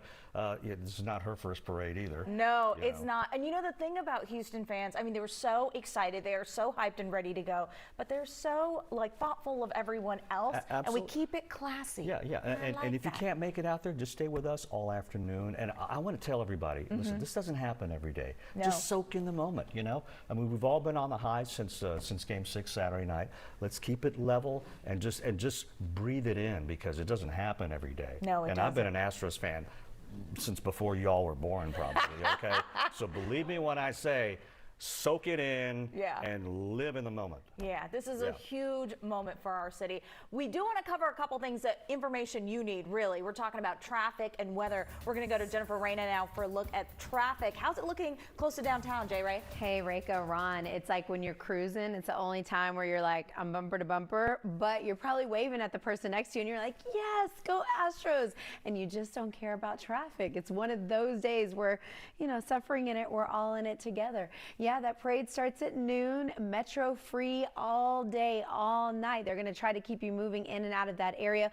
We want to watch for pedestrian traffic and bicyclists. I've advised folks not to park anywhere near the parade. I was zooming in deep on Google Maps. Everything is super congested, and the streets leading, or the main highways leading into downtown Houston, obviously are clogged, but just really close to the downtown area. Speeds as slow as 7 miles per hour. But all of these side streets, of course, you can't even get on Smith at all as far as vehicular traffic. But a lot of these streets are congested all the way from the north part of downtown, stretching in a straight line out to Midtown. So it's going to be jam-packed no matter which direction. Like I said, ton of foot traffic. Everybody just needs to be patient. I know that when I checked in with folks who had done this in 2017, they had experienced some even rail delays. It was leaving that was the problem, because everybody's leaving downtown sort of around the same time, as opposed to arrival. It's scattered. Maybe some people got there at 8:30, maybe 9:30, maybe 10:30. So you do need to pack a little bit more patience as you exit. But I think we'll all be in such a great mood after seeing everybody and waving and saying hello. So hopefully it'll just all run as smooth as possible. Those rideshare locations, we've listed them on our website at KHOU.com with the exact addresses: Root Square, Memorial Park, Allen's Landing, Eleanor Tinsley Park, and the Co-Cathedral of the Sacred Heart. So if you plan on maybe parking at one of those rail lines on the outskirts and then taking the rails in, I think that right now you've skipped a lot of those people who are already standing out there, Reka and Ron. Those people are out on scene. So anybody who's watching who's like, all right, am I going to make a last minute decision? You got about 45 minutes to get down there, but everything else is going to be super clogged as you get down into downtown. Pat, I'm talking super congested along every side street. I'm talking Houston Avenue, Memorial Drive, Washington. You know how it goes. That sounds like a dumpster fire to me. I think you could have just like covered it that way. Said just don't drive. You know, that time has come and gone, right? You should have been down there, like Cheetah was saying, 6, 7, 8 o'clock this morning, because things are getting ready to get going here, and we are just about 40 minutes away from the start of the parade. So what does the weather look like? Looks a lot better than the roads, I'll tell you that much. We started with a lot of clouds. We had a lot of fog out there. It was kind of a drippy, drizzly morning for some of us even, but you know, we're totally dry now, and we're finally getting peaks of sunshine. But also, as Cheetah mentioned, and as Len and Mia mentioned, it's really soupy out there. Humidity levels very high, so low 80s feel more like the mid 80s, but we are dry. There's the satellite and radar loop. The clouds are starting to thin away.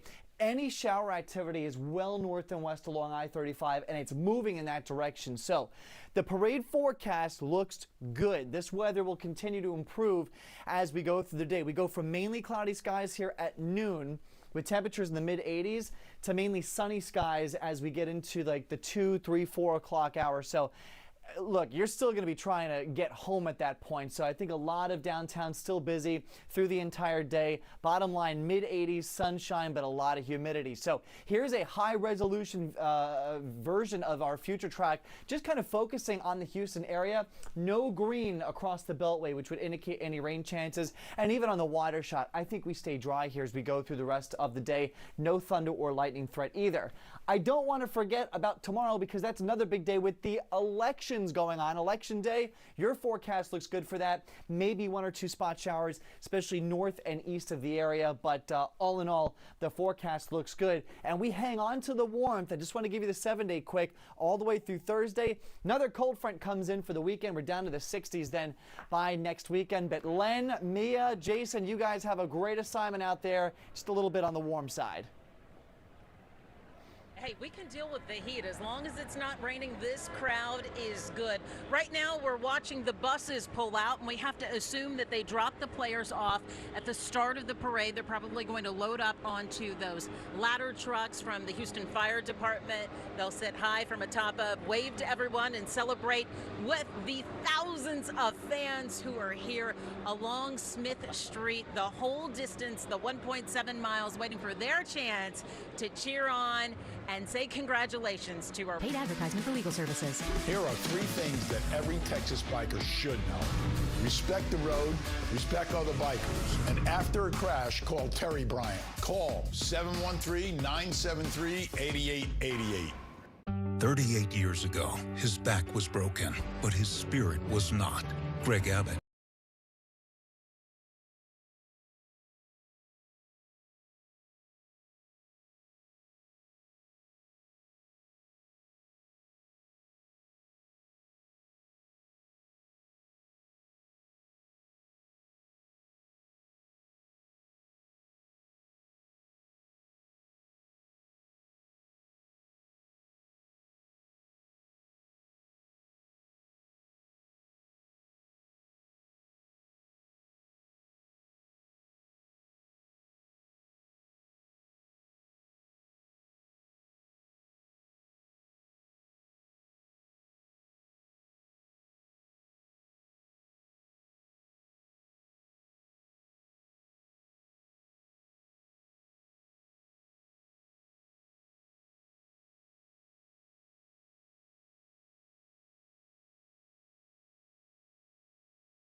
Welcome back to our coverage of the Astros Parade Celebration, Victory Celebration in downtown Houston. I'm Len Cannon, along with Jason Bristol and Mia Gradney. Parade starts in about 35-40 minutes. We're excited. We know the players have already taken buses from Minute Maid at the beginning of the start of the parade route, and they'll be getting on fire trucks and then rolling down here in the next 35-40 minutes. And the crowd warming up right now. These were the buses that the players were on. We assume that they're cheering the buses, Mia. Hey, they're cheering the buses. Empty buses. They're cheering the drivers for getting those Astros Astros here. So much to celebrate today, so much to take in, but we're reflecting on all of these great moments and great things that happened over the season. Without a doubt, and now as we roll on, it's Matt Musil with one of the top sports artists in the country who calls this area home. This is Matt Musil over at Maid Park. Again, we're counting it down to the start of today's parade. Look who I found. Yeah, we've done stories on this guy. He is the award-winning artist, Opie Otterstadt. You've won an award or two. Don't be shy all of a sudden. We've shown him painting, and I still say he paints by the number. I don't know how that works, but we see his artwork all over the city, and it's a pleasure to see you this morning, buddy. It's very early for an artist. It's like 3 or 4 hours of sleep. So yeah, but I'm doing good. I'm really excited. So excited to be out this morning. How are you going to paint the scene? Because I'm sure you will have a parade painting. Absolutely. And you're going to be in the parade on the Astros Foundation. Or bus? What are you going to be? Are you on a fire engine? I'm going wherever they tell me to go. No, I'm definitely going to do a parade piece. I did one in 2017. It was one of my favorite works from the whole series. So, yeah, the parade piece will be happening for sure. Okay, so is Mike Orta, our photographer, will he be in the painting? That's my question. He might be in the painting. The last time I was working down on the field, he said, can you put like a camera lens just kind of off to the left so, you know, and I can just say that was me? I talked with you when, I don't know how many years ago, and you said that you'd been commissioned by Major League Baseball for a number of paintings before the Astros got into the World Series picture in 2017. Right. But how great it was that year to be doing it for your hometown team. Now, how great is this? You're going to be doing paintings now for the second time for a World Series champion in your hometown. Well, we won at home.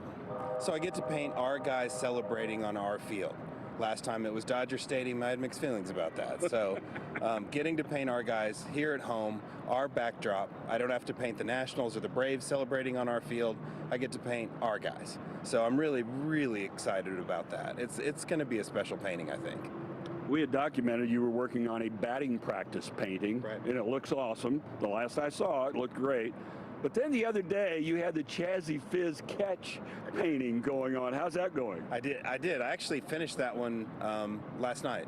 And you didn't bring it to show us? Well, no. I mean, I can't parade and like have carry paintings around. That's bad for the paintings. It's a bad look. I might sit on it or drop it or give it away to somebody. I don't know. Well, that's true. That could happen. So, what is your favorite moment you want to capture from the final game in the World Series, Game 6? Will it be Yordan's reaction to that Ruthian blast over the batter's eye, or what will it, or the celebration? What do you see in your mind? Well, the final out is always a great, I mean, going way over into foul ground and the two of them just hugging afterwards, that was a great moment. And then all the guys celebrating out on the field. I mean, it's one of the greatest moments in sports, the celebration on the field after the World Series. And everyone is so excited, and you could feel the electricity in the stadium, and then you felt it anywhere you went in town that night. It was insanity, and what a great night. It's going to be fun today, right? Today is going to be a little more relaxed, hopefully, but yes, fun, a lot of fun. Opie Otterstadt, he is the award-winning painter, artist of all types. He does sculptures too, and he will be in the parade. Look for him. He will be the one with the chapeau, and wave to him. Back to you guys. I've seen Opie's process. He'll just sit during batting practice or in the dugout, just has his canvas right out there, and he'll be painting. And it's this weird situation because everything is going around. It's normal baseball, and he'll just be sitting there with his canvas painting. It's quite remarkable. I love it. It's the two worlds that collide, yes. The arts and sports. How special. Very special right now, what's going on in this crowd. They've been doing the wave. They've been getting pumped. They're taking a little break right now. They're trying not to exhaust themselves because this party hasn't gotten started. It will be shortly, though, coming up at noon, and we'll continue our pre-parade coverage right after this. Need a new water heater? Call Abacus. Right now, save $500 on new water heaters. Or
Back now live in downtown Houston. Everyone's getting in place for the victory parade here along Smith Street in the heart of downtown.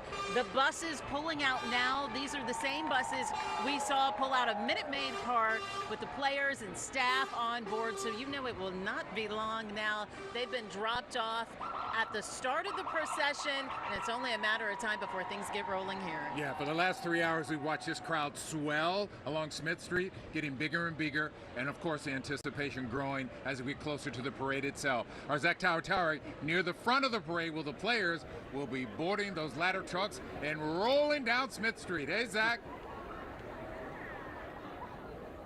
That's right, guys. You said it. People are getting excited for everything out here. These fans are so hyped up. They've seen the empty buses going by. They cannot wait to see these players come out. And I heard you guys talking about it a little bit earlier. One of the biggest storylines this season has been Jeremy Pena. I've got Addison from Spring here. Addison, I want you to show us the back of your jersey. This has been a popular thing throughout the playoffs, and I just want to ask you, what has it been like to watch Jeremy Pena play this year? I think it's really big that he's a rookie, and like how he's performing. It's really cool just to see, like, I wouldn't say the replacement, but he's going up to his job of what he should be. He had a big place to fill, and in my opinion, he's doing it really well. For sure, and MV Pena has become. Yeah, I also, think it's big that a rookie won the MVP. I think that's really cool to see, especially, someone from Houston, seeing, a team that, I've since, I've been growing up, them, develop and, just get really good is really fun to see. These fans so excited to see their favorite players come by here. Again, we're at the start of this 1.7-mile route, so I can't even wait to see what the energy is going to be like when the players actually come by, because like I said, you can already hear it. The wave, like you said, Mia, I heard you talking about it earlier. Fans, like I said, 40, 50 deep here near Preston Street. So we're standing by, we're waiting for the players, and for now, we'll send it back to you guys.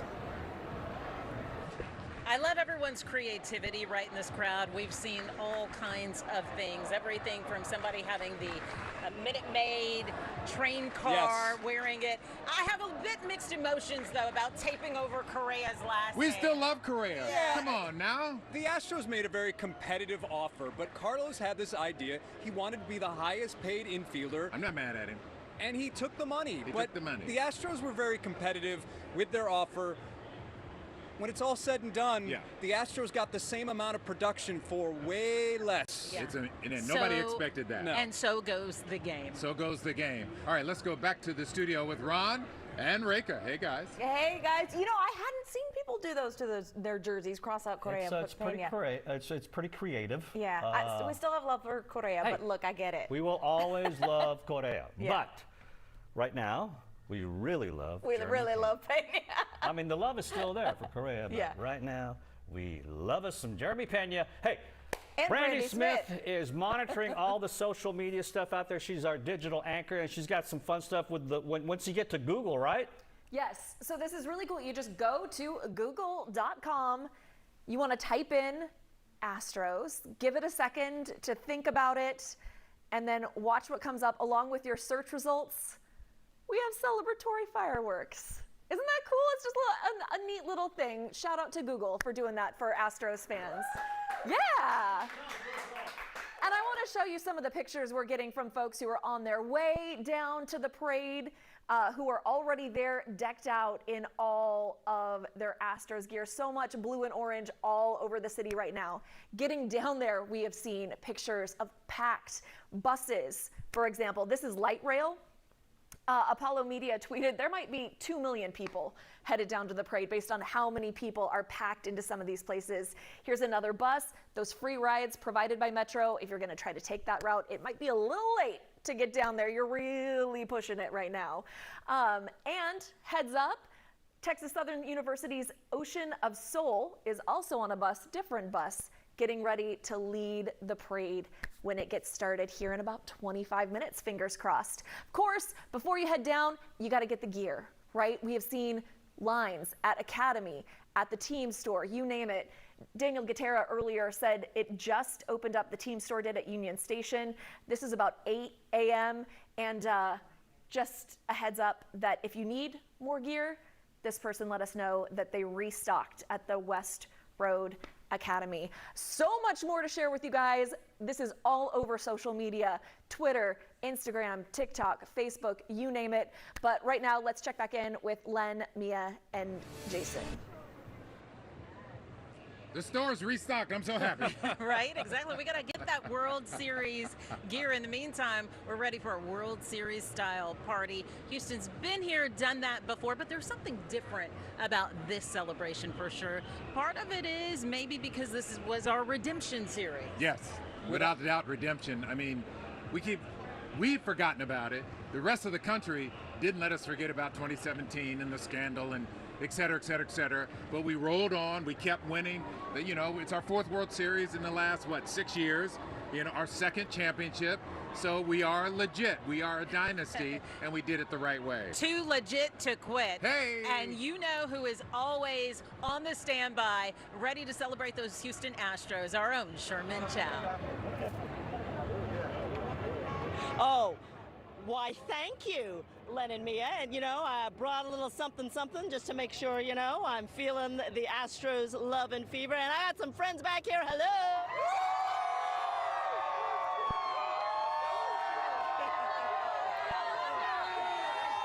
Now, I want you to check out this flag right here. You see that? Read that for me. What does it say? It says World Series Champions 2022. What's your name, my friend? Jonathan. All right, Jonathan, we only won Saturday. It's Monday. How did you get this flag so fast? I left at the end of the 6th inning, stood in line at Academy, got my flag, put my pole on it, came downtown and rode around. You were that confident because 6th inning, there were 3 left. You knew we were going to win. I was ready for it. All right. I was ready. You were ready to put your money where your mouth is, right? Oh. Got the golden too. All right, before the last out, he was ready. All right, let's see that flag one more time. All right, I'm crossing over here. I'm going to introduce you to this lady. Your name is? Dina. Dina, and Dina's a little pup right here. Let's walk up just a little bit to our photographer, Chris Carr. Now you show Chris what Finn's wearing.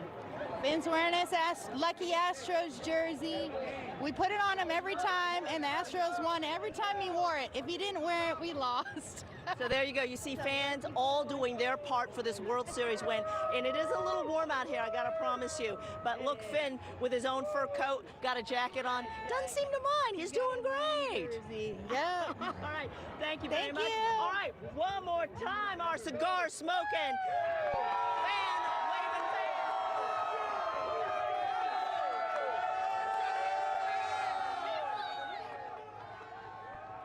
Fans have their flags flying, they have their signs high in the sky, and we haven't even gotten started yet, so you know this crowd is going to erupt just as soon as this parade gets rolling. And boy, watch out, make room for when those Astros players come. It is going to be on and popping here in downtown Houston. Rolling. We're going to roll to break. In the meantime, we'll be right back after this. People ask me why I'm backing Alexander Miller for Harris County Judge. Why get involved in politics? It's simple. What we tolerate, we encourage. And we should never tolerate lawlessness. We all deserve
We are back live for your Victory Day Parade. Everyone is taking their places. The stage is being set. It won't be long now. The TSU marching band, that is the Ocean of Soul. They are in the house. They're ready to go. They will be marching along this parade route, delivering a wonderful sound and really a musical treat for everyone who is here in downtown Houston today for this parade. Yeah, they're going to help crank up the music, get this party started before the players start rolling down Smith Street. All right, let's go along the parade route once again. Our Cheetah Craft talking to some folks. Okay, we are live at 2M and Smith Street with the best Astros fans there could ever be. Look at this. Kids, parents, their grandparents. All right, I'm going to cross over. Look at these fans. I mean, Astros World Series champions. Kids are out of school. We've had this group since, I don't know, 6 a.m. or so.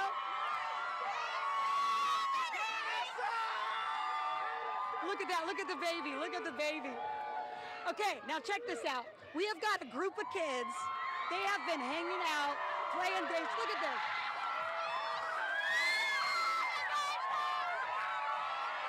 Lynn and Mia were asking earlier if kids were out here. I'm like, we have a ton of kids out here. Not only that, we have a group that came in 2017.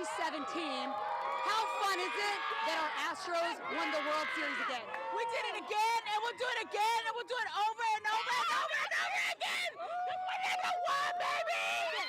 Did you think at the beginning of the season, since you're the super fan, that they were going to be here right now? Of course!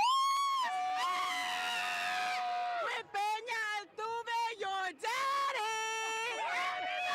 Yes! Dude, I love it. Yes. Who's your favorite Astro player? I don't know. What about it? Alvarez or Altuve? Alvarez! Okay, best fans ever. Parade is about to get going underway. We've been loving our group. We're rocking out. We'll send it back to you. We've got everybody out here. Go Stros, baby. Thank you, Cheetah. Yeah, our girl out there bringing the energy back in 2017, she said, with her family, and back with just as much energy, if not more, for today's parade. Here 5 years later, 2022 World Series champions. Oh, boy. Hey, stick with us. We're going to have much more for you right on the other side of this break. Vote.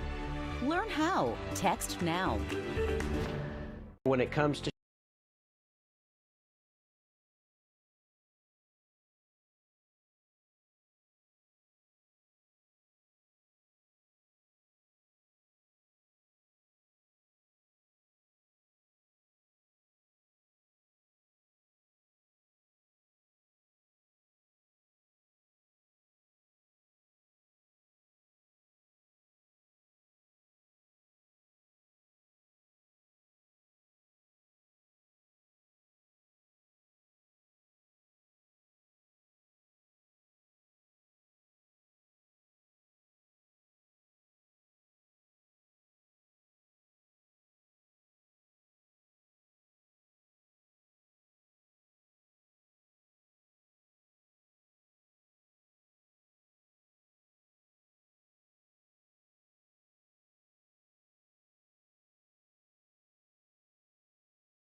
Less than 15 minutes away from the start of your victory parade celebration. Mia Grady, Lynn Cannon, Jason Bristol here all on deck and waiting and watching. We're about 2 blocks south from the start of the parade. About 15 minutes. Yes. We've seen the buses roll out that were carrying the Astros players, so we know they are staged and set. We know the TSU marching band is staged and set, and that's just part of the show, folks. There's a lot coming up this afternoon. We were talking a for you little to bit look forward earlier to. about superstitions. We're going to talk about that in a second. Let's go back to a break, and then we'll come back on the other side. A dripping faucet, toilet always running? Call Village Plumbing and Air today or schedule online and get $50 off any plumbing repair. Serving the Houston area for over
Welcome back to the Houston Astros Championship Parade. Expecting around 1 million fans here in downtown to root on their team.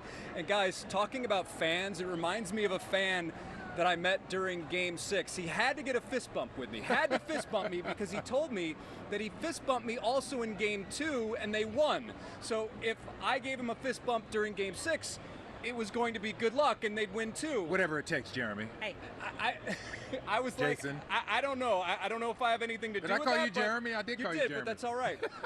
We've been It's all right, partying Larry. all weekend It's all right, long. Larry. No It's okay. problem. But that just shows you how superstitious not just the players are, but the fans as well. Oh my goodness, everyone's superstitious. I have family members who are superstitious, co-workers who are superstitious. But you know what? It worked. So keep doing it. It did right? work. If you wore those same socks every game, keep wearing those same socks. If you need to fist bump Jason Bristol, go ahead and do your thing.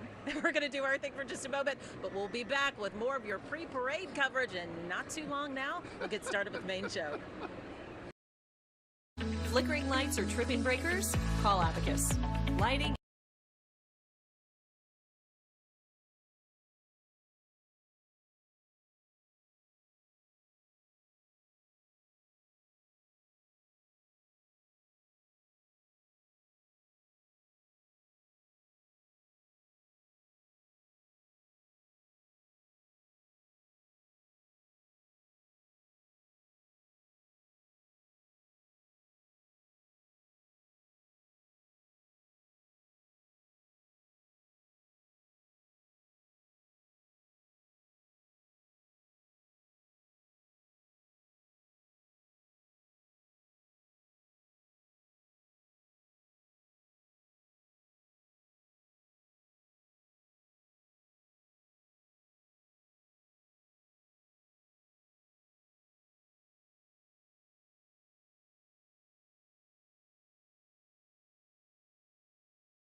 Welcome back to the KHOU 11 Victory Parade coverage for our championship, Houston Astros. I'm Lynn Cannon, along with Mia Gradney, Jason Bristol.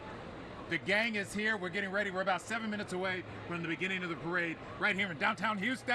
The people are packed deep here in downtown Houston along Smith Street, this 1.7-mile procession parade route that is going to take place. They're excited to see their champion Houston Astros as well. And just as excited as the fans are, Jason, this is so much fun for the players. And the celebration started Saturday night with a champagne bath right there on the field and with the trophy presentation. Without a doubt. And then after the championship trophy presentation, they take pictures with their friends and family members. There was a private party, if you will, in the Diamond Club section where a lot of the players and coaches were. And then after that, the players left the ballpark and had another party to go to at one of Jim Crane's restaurants. So this is just the latest step. This will probably be the last big party for them. When they go home, they'll probably celebrate with their families back in their hometowns if they don't live in Houston. Exactly. Yeah, so this is the ultimate culmination of all of that excitement. Folks, we're going to continue and carry on with the excitement right after this.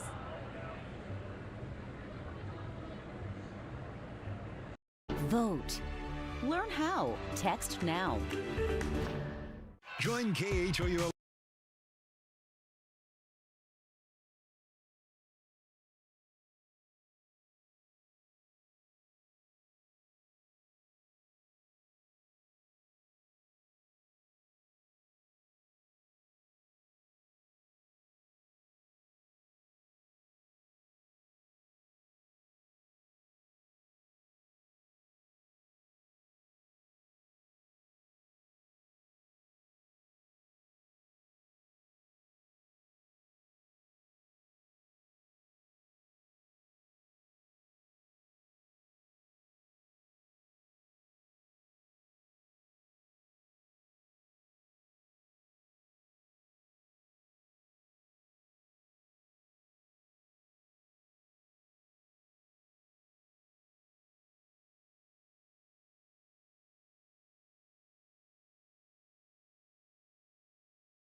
This glorious day from downtown Houston, what really feels like a holiday for so many Houstons who have flooded these Houston streets around Smith Street, where soon we will get that victory parade started for our World Series champion Houston Astros. Yeah, it's the first week of November. It feels like we should be at the ballpark for a game. Feels like summer, doesn't it? It does.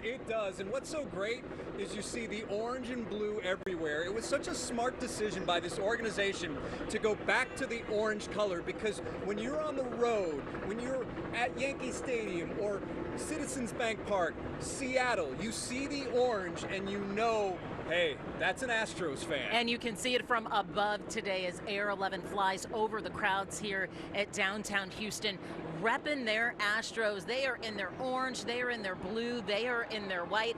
They've been warming up at times, getting ready to greet the team, greet the procession that will get started here at noon. We are are 2 miles south of the starting point for today's parade, slated to get underway at noon. You know how these things go. There are a lot of people and key players to make sure that they are in place before we get rolling. And we're going to see quite the show here. In addition to the Houston Astros, there's going to be some live entertainment along the parade route. This will include, of course, the TSU Marching Band, the Ocean of Soul, the University of Houston Marching Band as well. We have some roller derby folks who are going to make their way down Smith Street as well.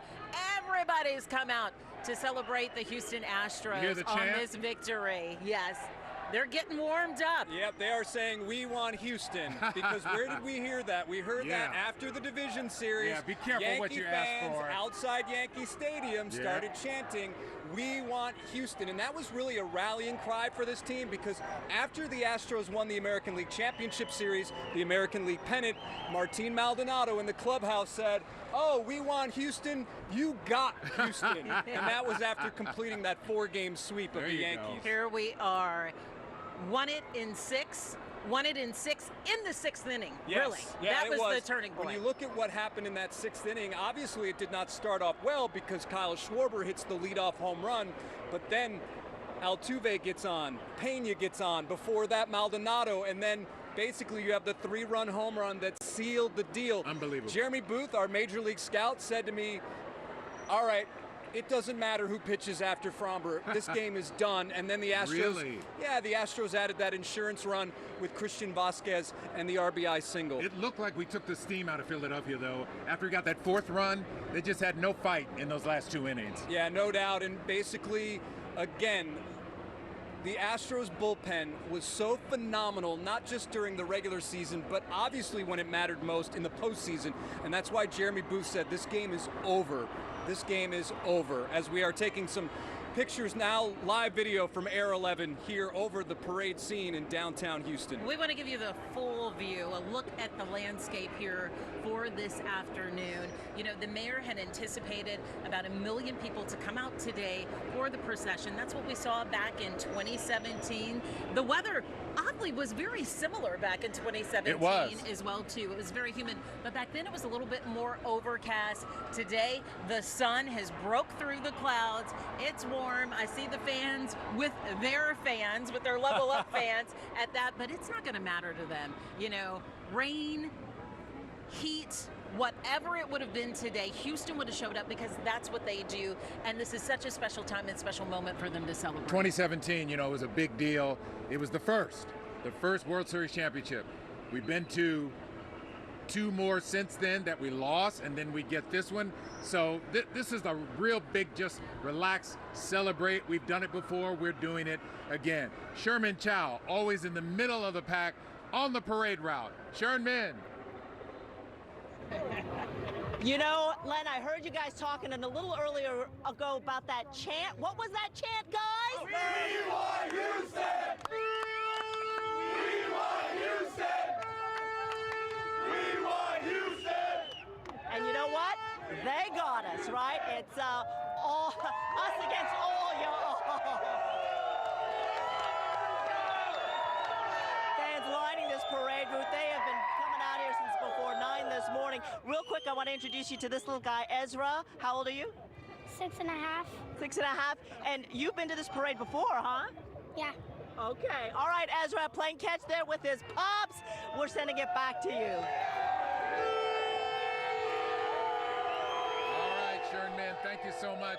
This parade is about to get started. We understand TSU's Ocean of Soul Band first in line or very close to the front. That means they're going to set it off right. Yes, let's get this party started. People have been patiently waiting here along the street side of Smith Street. This is the main street for today's parade and procession, and you can see already the flags are flying, the people are cheering, and they are ready to get going. And what a way to kick it off. The award-winning Ocean of Soul marching band gonna strut their stuff all the way down Smith Street. And this is a busy time for the band because they're obviously in football season. Basketball season is starting soon. Texas Southern usually starts on the road, and then now a championship parade for the Astros. Let's listen in right now to that award-winning Ocean of Soul. I can't hear anything. I'm assuming our live pick is hot.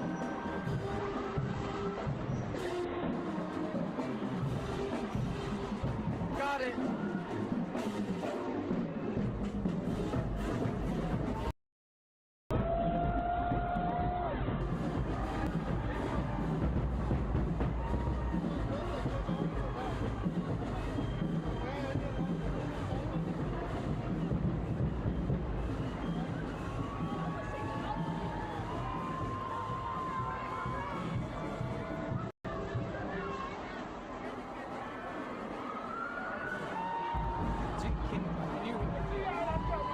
Say it again, say it again.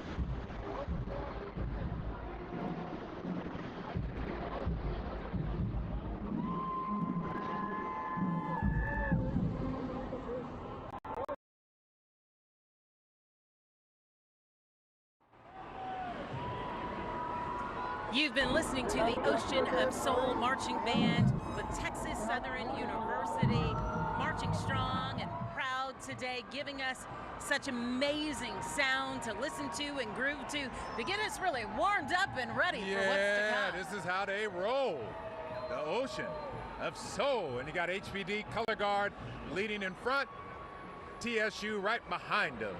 And they've got a ways to go. This is just the start of the parade where we are located, and this view that we are giving you right now. They will march 1.7 miles all the way to 2am Street this afternoon for the end of the parade. And they have a slightly bigger crowd than the football game, I have to say. Well, this past one, though, Len, was sold out because Jackson State was in town. And Coach Prime, Deion Sanders. It was a tough afternoon for Texas Southern, tough evening, but they had a huge crowd. It was a sellout at PNC Stadium. And that's so exciting for TSU as well, as a member of the SWAC, and the visibility that Coach Prime has brought to the SWAC as well too. And now even people looking at the band differently here at Texas Southern University.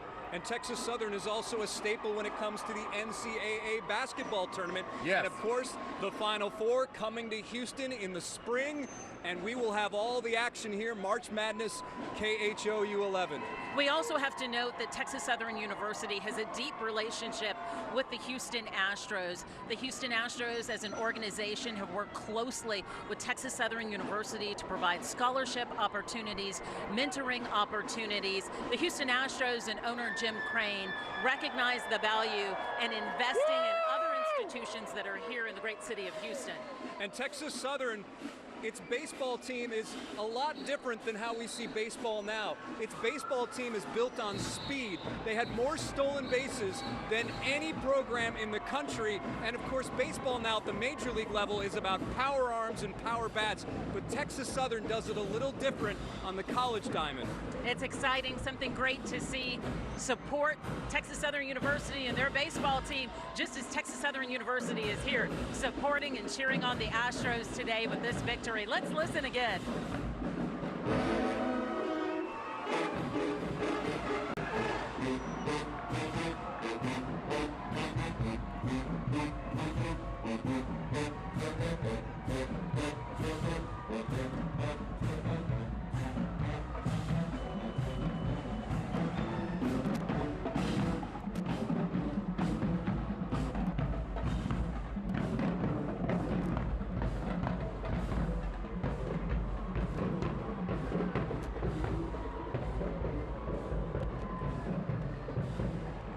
So we continue to listen to Texas Southern University, the marching band. The procession continues now. We have a couple of Chevy pickup trucks, Kevin, carrying a heavy load there with the Astros baseball inflatables. Is that the ball that Jordan hit? No. It probably looked like that to him, though. Yes, I think you're right. When you got 99-100 coming at you, oh and you my hit gosh. It 450 feet, unbelievable. You were on it. It looked like a beach ball. Three things stand out from the series: the catch, the stab, and the combined no-hitter. And the no-hitter and the hit. Okay. Make that four. Make that fabulous four. So wait, oh, we and just is there gave 4 or confetti 5. already falling? I'm wondering which players will be in the very first fire truck. Yeah, we'll see. The first ladder truck. Yeah. It has to be Jose Altuve, You think? right? You Or think? will he be at the back? He's I think senior member. I think it's interchangeable. It'll Okay. either be Jose Altuve at the front or back, or Jeremy Pena at the front or back, and somewhere there, Dusty Baker So as this well. is too. that Dusty. Lieutenant Governor Dan Patrick? I think it is. It is. As Yes. we see now, a couple of military vehicles make their way along the parade route as well, carrying some of our distinguished politicians. And for those who don't know, once upon a time, Dan Patrick was a sportscaster back in the day. He was, and he was always with the Houston Oilers. We have all that vintage video that we play from time to time. He was around when Bum So he Phillips knows was about sadly sports fired. drama. Yes. Yeah. Connecting all those dots. And following in another military vehicle and Jeep is Senator Ted Cruz and family. And we saw Ted Cruz in New York at the American League Championship Series. He was rooting on the Astros rather. And the lineup continues. Another military vehicle making its way here as well too, with Congresswoman Sheila Jackson Lee. She's got her orange rally towel with her. She's got on a throwback jersey there. Old school. An Astros throwback jersey. Just shows how deep her fandom for the Astros runs and how long she's been around to celebrate the Astros as well. That's Billy Wagner type jersey right there. It certainly is. It's great knowing that Houstonians have that type of following and that type of depth and history with this Astros organization. And of course, we've got the signs here to remind you to vote tomorrow. We can't forget about the scheme of all of this massive celebration. Tomorrow is Election Day. A walking reminder here Congressman for Al you Green to walking vote by tomorrow. now in the black shirt, waving the flag, waving the towel. All right, what do we have here? It appears to be a City of Houston float that we have with some of your representatives for the City of Houston and for the county as well. Recognize Jack Cagle there at the Harris front County Commissioner of Jack our Cagle in the float cowboy as hat. well. And here comes U of H. No, I'm sorry, the University of St. Thomas. I'm sorry. Sorry about that. University of St. Thomas also taking part in today's celebration in our victory parade that's happening. We have the cheerleaders here, and the mascot is out ready to roar as well and celebrate those Astros. We told you you would see a little bit of everything, right? From cheerleaders to mascots and roller skates as well too. And pump up the jams. This is the ultimate jock jam party. Tossing out t-shirts too. The crowd's losing it. The DJ here to get us all pumped. And KHOU 11 just with the shout out from the DJ.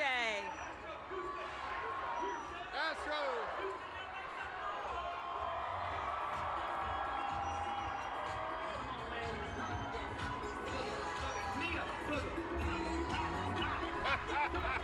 Hey, I got a shout out from the DJ. How about that? These moves here don't stop, even though it's live TV.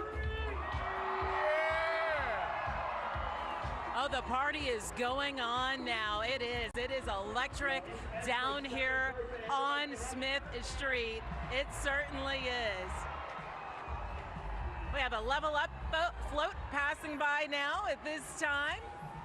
More of those orange rally towels. We got really familiar with those, especially here in the postseason. That's when they were handed out, when they were passed out. The fans continue to bring those back to the ballpark as well. Who's on the ladder truck? Now, the ladder trucks are what to watch for, ladies and gentlemen. These are usually where you will see members of the team riding on those ladder trucks because they want to make sure that they have high visibility as well, too. This is old-fashioned roller skating, not rollerblade. Roller skate. This is our kind of roller This is our skating, kind of Lynn roller Cannon, right? Roller skate nights, that's right, yes. And behind them, the Harris County Houston Sports Authority celebrating 25 years. Of course, Harris County Houston Sports Authority developing and bringing the Houston Sports Awards to Houston. We've seen a number of amazing Astros players inducted into the Houston Sports Hall of Fame, and talking with members of the Harris County Houston Sports Authority, they were just ecstatic that the Astros were able to win a World Series in their 25th year of existence. Perfect. And it's so important what the Houston Sports Authority does as well, raising the visibility of the city of Houston as a sports town, and that all of these big events that come to the city of Houston and these big games that we have, they know how to play host. Yes, and they are the ones that actively pursue those events, bringing the Final Four here, bringing the international soccer friendlies to NRG. Everything that you see come into this town, they have a lot to do with it. Well, we salute them for that. Thanks so much. It is wonderful to have them. I threw a bead like it was Mardi Gras around here. Well, it's that kind of mood down here this afternoon. It is certainly so. Another Sports Authority vehicle making its way along the parade route. Lots of waves, lots of smiles from everyone down in the crowd and on these vehicles as well, too. We see a few orange rally towels here. Just a few. A few. More of the World Championship signs. Those rally towels, though, you were right, Mia. They were such a huge hit at the ballpark, and it made for beautiful television to see all that orange waving during an Astros rally during the World Series. It certainly did. Folks hoping to grab some swag here, too. We see them tossing away giveaways right now as well. Hey, it pays to come out here, right? You never know what you might walk away with other than this amazing visual experience. They're all in these, pickup trucks. They want to impress somebody. Throw out a few keys. Throw out a few keys. Oh, my gosh. Or you could try with some Astros t-shirts, those World Series t-shirts. You know, that'll be a winner with the crowd as well, too. And the jerseys we're seeing out here, I see a Nolan Ryan one. I see a lot of Alvarez, Altuve. I saw a Zach Greinke jersey. No. George Springer even. Oh, okay. Well, George Springer's allowed. There's a Carlos Correa one without the tape. He's allowed to. But a lot of Altuves and Bregmans, those are typically the most popular jerseys we see, and we're seeing that here as well. Still waiting on the ladder trucks carrying the players, and to see which ones will show up first, and the crowd will go crazy when these guys get here. There's a lot more to anticipate, too. We have some different attractions you're going to see this afternoon along the parade route, including some wonderful attractions from our friends with NASA as well. We are Space City after all. We've got our Space City jerseys that the Stros wear, so NASA is going to be representing along the parade route. And now we got some crazy cool vehicles. It looks like a Pontiac GTO, if I'm not mistaken. Is that the General Lee from the Dukes of Hazzard? Sure does look like it, doesn't it? I think I had that model car when I was a kid, back in the day. A slingshot or two. We know we saw a group of slingshot drivers come down to Maid Park just as soon as the Astros clutched the game, joining in on the celebration as well, too, and they're riding today in the parade. And you definitely want to maintain your speed in one of those vehicles because you will not go unnoticed. Exactly. They will see you right away. Yes. And we mentioned NASA, and one of those NASA units making its way along the parade route now, too. This is a really cool experience. If you haven't had the opportunity to go down to Space Center Houston and see this up close and personal for yourself, here it is today along with the confetti. They're letting the confetti fly.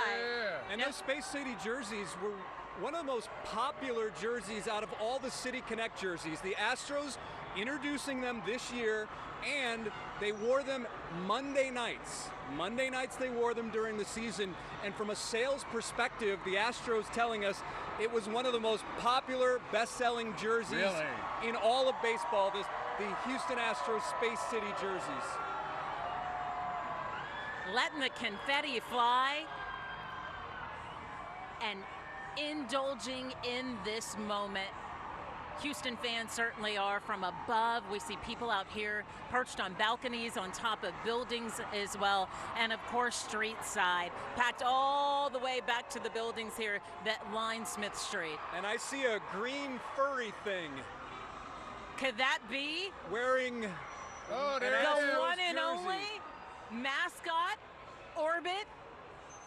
He's just as popular as the players here in the city of Houston, and especially with our young fans.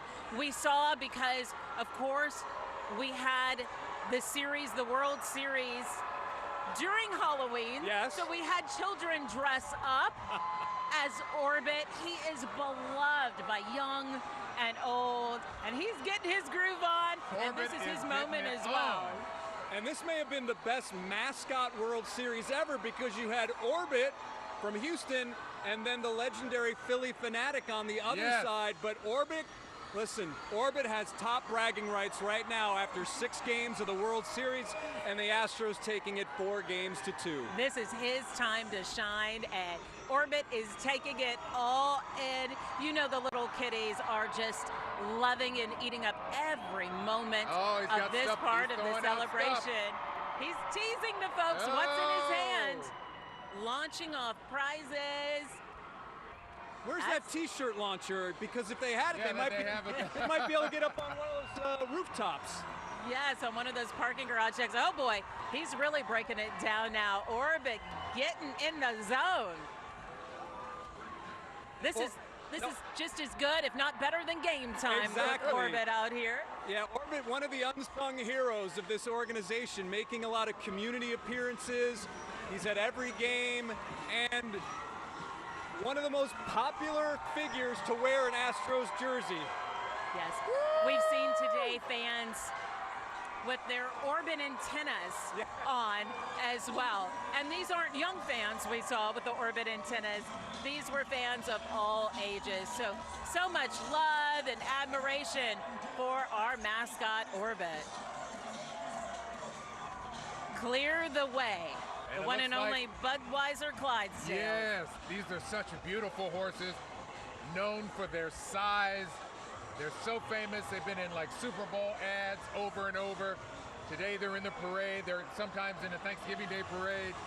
Look how beautiful. Might be a quick turnaround for those horses, right? We might see them in just a couple of weeks at the Thanksgiving Day parade. But they got the Dalmatian. They are classic. They are a tradition here in our Houston parades that we have. And oh, look at the sweet Dalmatian you just mentioned, Len. What a doll. And wearing an Astros jersey. Dressed appropriately for the day, the Dalmatian riding on top of the Budweiser old school vintage truck. Must have been a run on those dog outfits, dog jerseys, I would imagine. And right now you're taking a look at all the Astros floats. Take them all in. It's such a vision. So right now, this is some members of the front office involved in player development. Of course, a lot of these guys are the ones that target players. This is a guy that we should sign. This is a guy that we should trade for. That's typically their job. Heck of a job. I'm not sure if the fans know who they are, but they are cheering for them because they're launching those T-shirts. But they should also be cheering for them for that reason as well, Jason, that they're the ones putting in the work, doing the research, connecting the dots on who these players are and the best moves to make for the organization. And the Astros did not make a major splash around the trade deadline, and a lot of Astros fans were disappointed by that.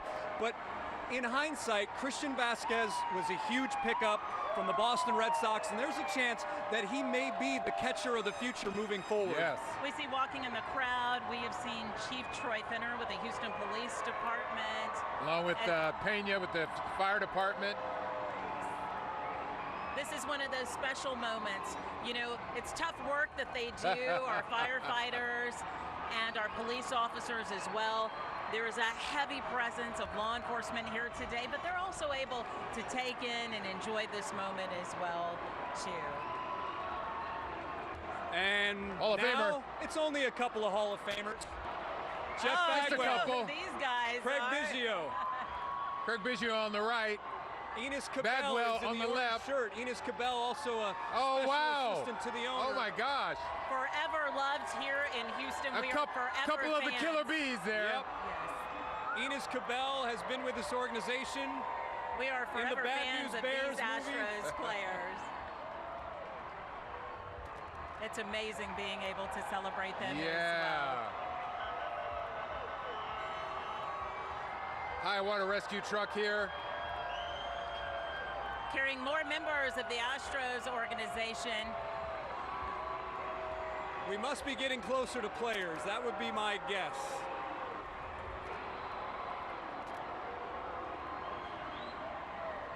Beads, towels. The beads are flying, the Yes. towels are Yeah. flying. There's medallions on the end of those beads as well.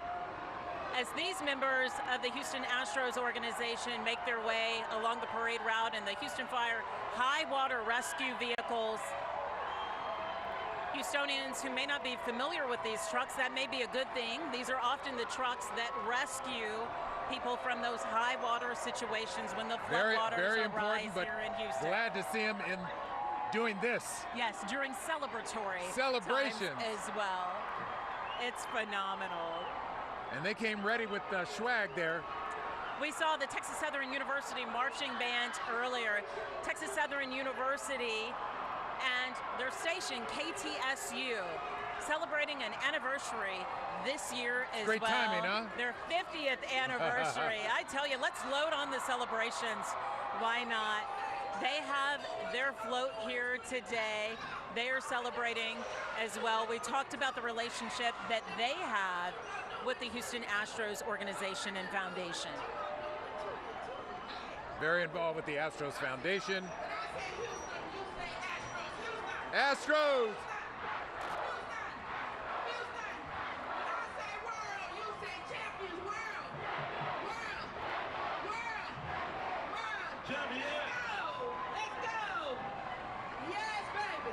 KTSU Radio.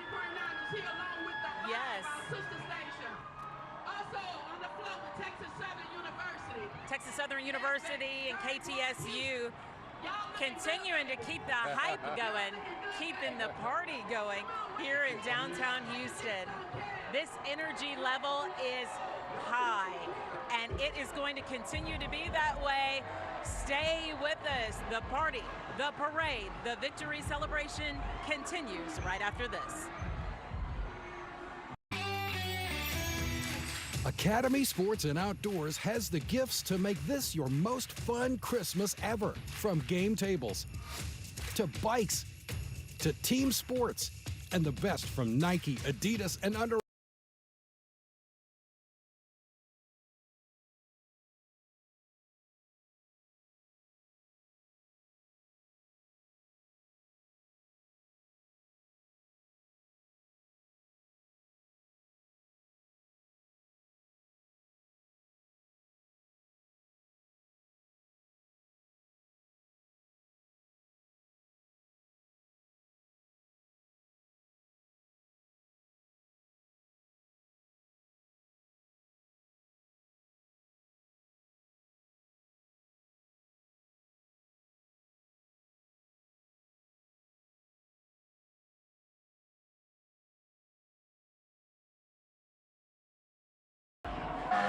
The party is going, the parade is going. It is a victory celebration worthy of Houston and the Houston Astros going on right now.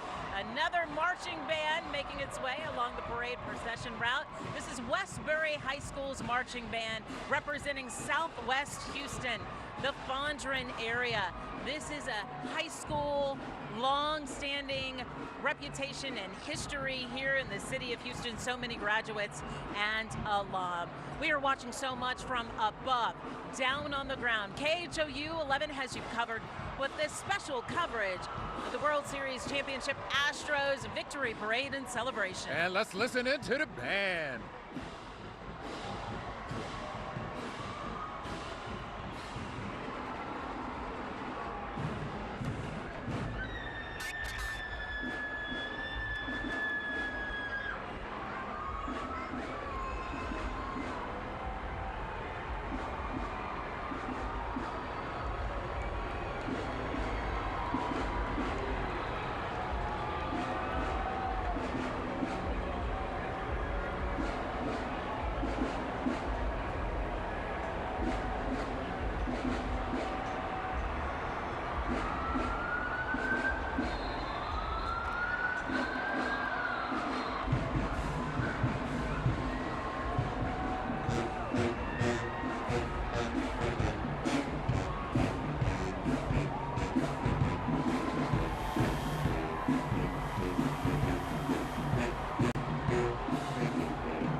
vehicle here with Houston Police Department.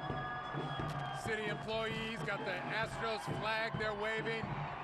Getting in on the fun, still waiting on the players to show up. They should be here any minute now. There are a couple of things that really gets this crowd going and really excited. One, the marching bands we just heard from Westbury High School, and two, these giveaways as well. But the ultimate thing that is going to bring this crowd to a roar, jumping and shouting, will be our Houston Astros players. And rolling past us right now, the broadcast team, Steve Sparks, Todd Callis, Robert Ford, Julia Morales, all there. Todd Callis, of course, his father, legendary broadcaster for the Philadelphia Phillies, Harry Callis. Robert Ford has been here a long time, as well as Steve Sparks. These guys, it seems like all they've known is championship baseball. Whoa! Lynn's trying to get some of these giveaways. Oh, and he got one. Nice catch, a rally towel. I got Thank you, beads. Mia, for waving down the crowd, right? That's my beads. contribution. Here, you want some beads? All right, we'll put on some beads. Let's get decked out. More is more at a championship parade, isn't it? And there's so many people that make up an organization. It's not just the players, it's not just the coaches, sales team, security, marketing, and this is also for them as well, and that's why they are so hyped about all this, because they're there for all 162 games as well. You know, I was reminded when we were at the game on Saturday, all of the staff members that work the game as well too. Nice catch, man. Jason. I'm here with a couple of pros on the big stage, the platform here along the parade route. We've caught it all, and it's just some of the small gifts that the team and the organization want the fans to have. They want to be able to deliver as much joy as they can today, because it's very much the fans who are a part of the organization's success. Yes. And you will hear time and time again from the different players. Players like Bregman, players like Valdez, players like Pena, that the fans offer so much to them, and knowing that their support is there is paramount in their play. And the people that are throwing all these objects into the stands and the fans, I think they're enjoying it maybe even more than the players, because again, this is their time to shine. Absolutely. They have hours, much like the players do. They're there before the games. They have to clean up after the games. They're making sales calls during the day on game days. It is really a true team effort, and this is their reward as well. Got another band here. They have that aloha vibe going on. You've got to love it as well too, right? Gonna come down here in March, might as well make it a vibe, might as well make it a moment. It's the Rice University Marching Band. I should have known by the colors. Home of your Rice Owls. And how about Rice in football this year? Bouncing back under Mike Bloomgren, there's talk of potentially making a bowl game, and then you have basketball starting up. Scott Pera, who's done a really good job of building a foundation. And again, that's a team that also, come March Madness, will be looking for a spot in the big dance. It's really exciting, too, to see Rice make that come up in other sports. For so long, we've known Rice University as a baseball institution. All right, our girl, Charmin Chow, always in the mix, always with the fans, because she is one of them. She's also an ultimate Astros fan. Let's get ready to check in with her now. Charmin. Oh, hey, I'll tell you what, we have one of the best seats in the house. We are on a sky bridge overlooking Smith Street, and you can see the parade coming toward us. I believe, is that the Ocean of Soul? Why, it is. Directly underneath us, they have paused to play for the fans. And you know what? There is an ocean of orange and blue out there, and you can see that parade down Smith Street as it comes towards us. And I want to show you all the fans here on the sky bridge. Say hi, guys.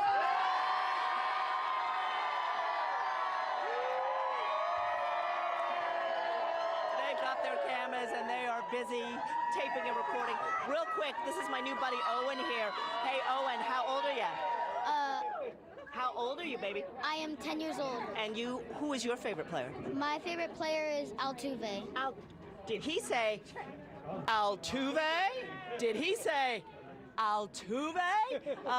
You know, Mia, I know you love the earrings as much as I do, and I just couldn't help but brag and share today. We are all dressed up in our orange and gold, right, folks? Orange and blue.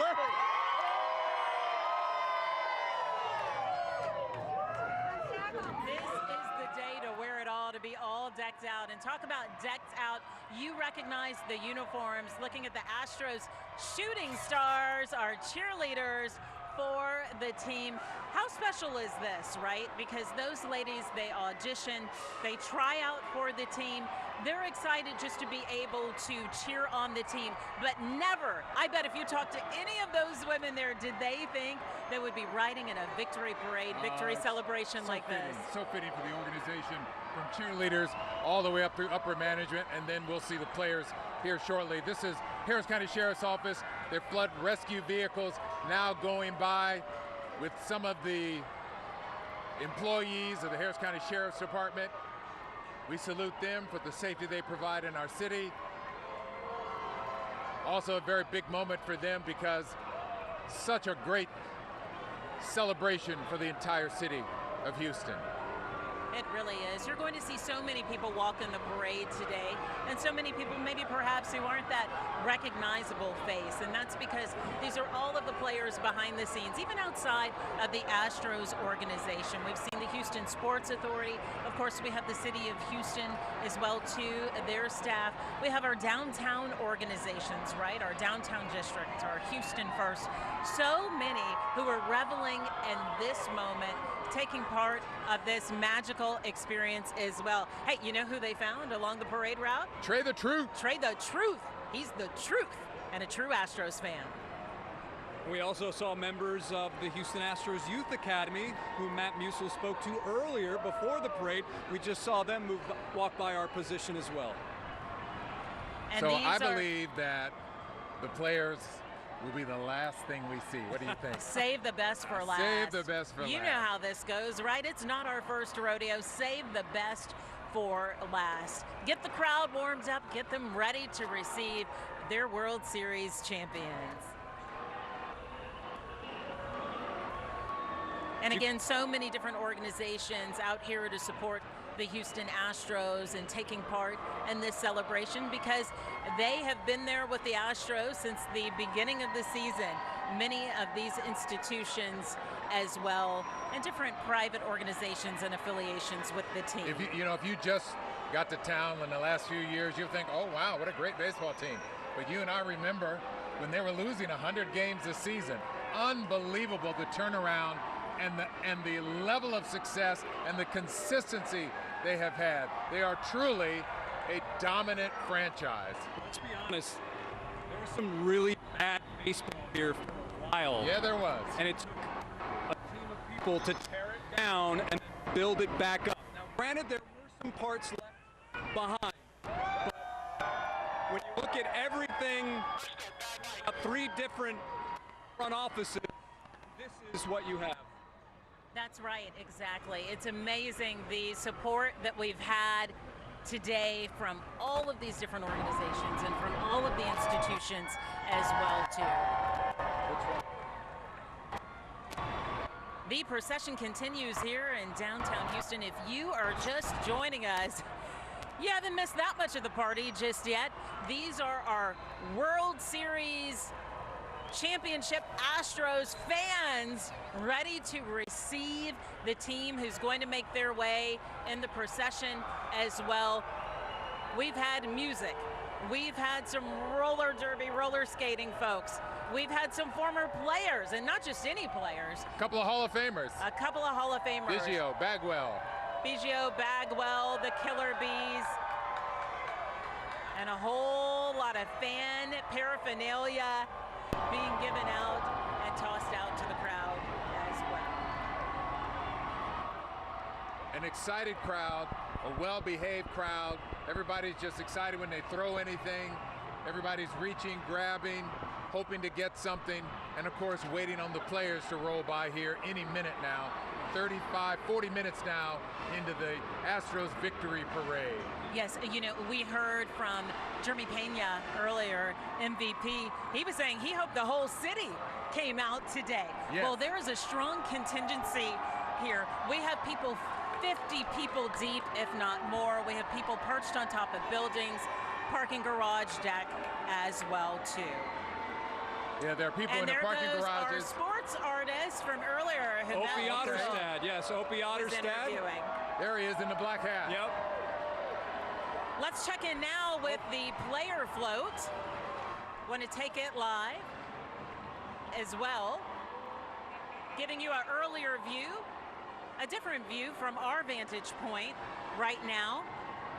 The players, of course, at the start of the parade, they'll be the last ones to roll out. And Houston was so good at home this season, and that's what makes it so special, this connection with the fans and the players. They were 55-26.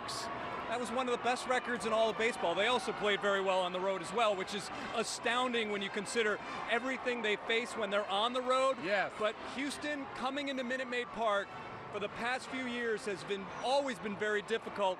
And this season, it's another reason why the Astros were able to run away with the American League West. It's hard to keep that type of momentum going. Hey, we're in store for another musical treat now. We have our marching band from the University of Houston. Go Cougars! Cougar Pride. Whose house? Cougs' house. And really just all in the neighborhood when you think about it. The close proximity of the University of Houston to Minute Maid Park and home of the Astros. Texas Southern University, the same thing as well. Such close proximity and close relationships with the Houston Astros organization. And oh, by the way, basketball season begins tonight. Kelvin Sampson. Oh, that's right. Has the potential, will likely win career game number 700 tonight as the Cougs kick off their season, which could end up back in Houston at the Final Four. And they're ranked number 3 in the country. Just another reason for Houstonians to celebrate tonight. The Houston Astros, the Houston Cougars, and Coach Sampson.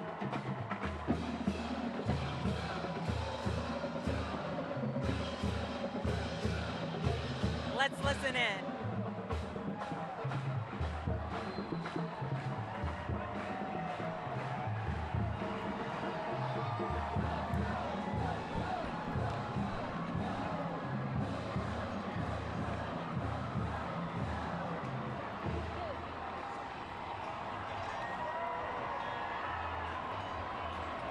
And now we have got more, looks like more Houston Cougars staff on a float. We got our mascots up there. And the mascot, they got a Cougar on that float. And it's interesting to talk about Kelvin Sampson. He's one of the few college basketball coaches who has coached Major League Baseball players. Mark Hendrickson, when Kelvin was at Washington State, later became a player for the 76ers, but also a Major League pitcher. So he's one of the few college basketball players with Major League Baseball players in his pipeline. Kelvin's also a huge baseball fan as well. Hey, I've been sleeping on Coach Sampson. I had no idea about the baseball history. Jason Bristol dropping knowledge. Always, always JB on it. Houston City tour bus. We'll have to see who's on this bus. We don't know. City employees. Hey, if that's getting a day off. If that's a tour ride, this is one heck of a tour and one heck of a way to see and experience the city of Houston. And it's world-class organizations like the Astros that are also a draw for tourism and tourists. When you come to town and it's baseball season, what do you want to do? You want to head out to Minute Maid Park.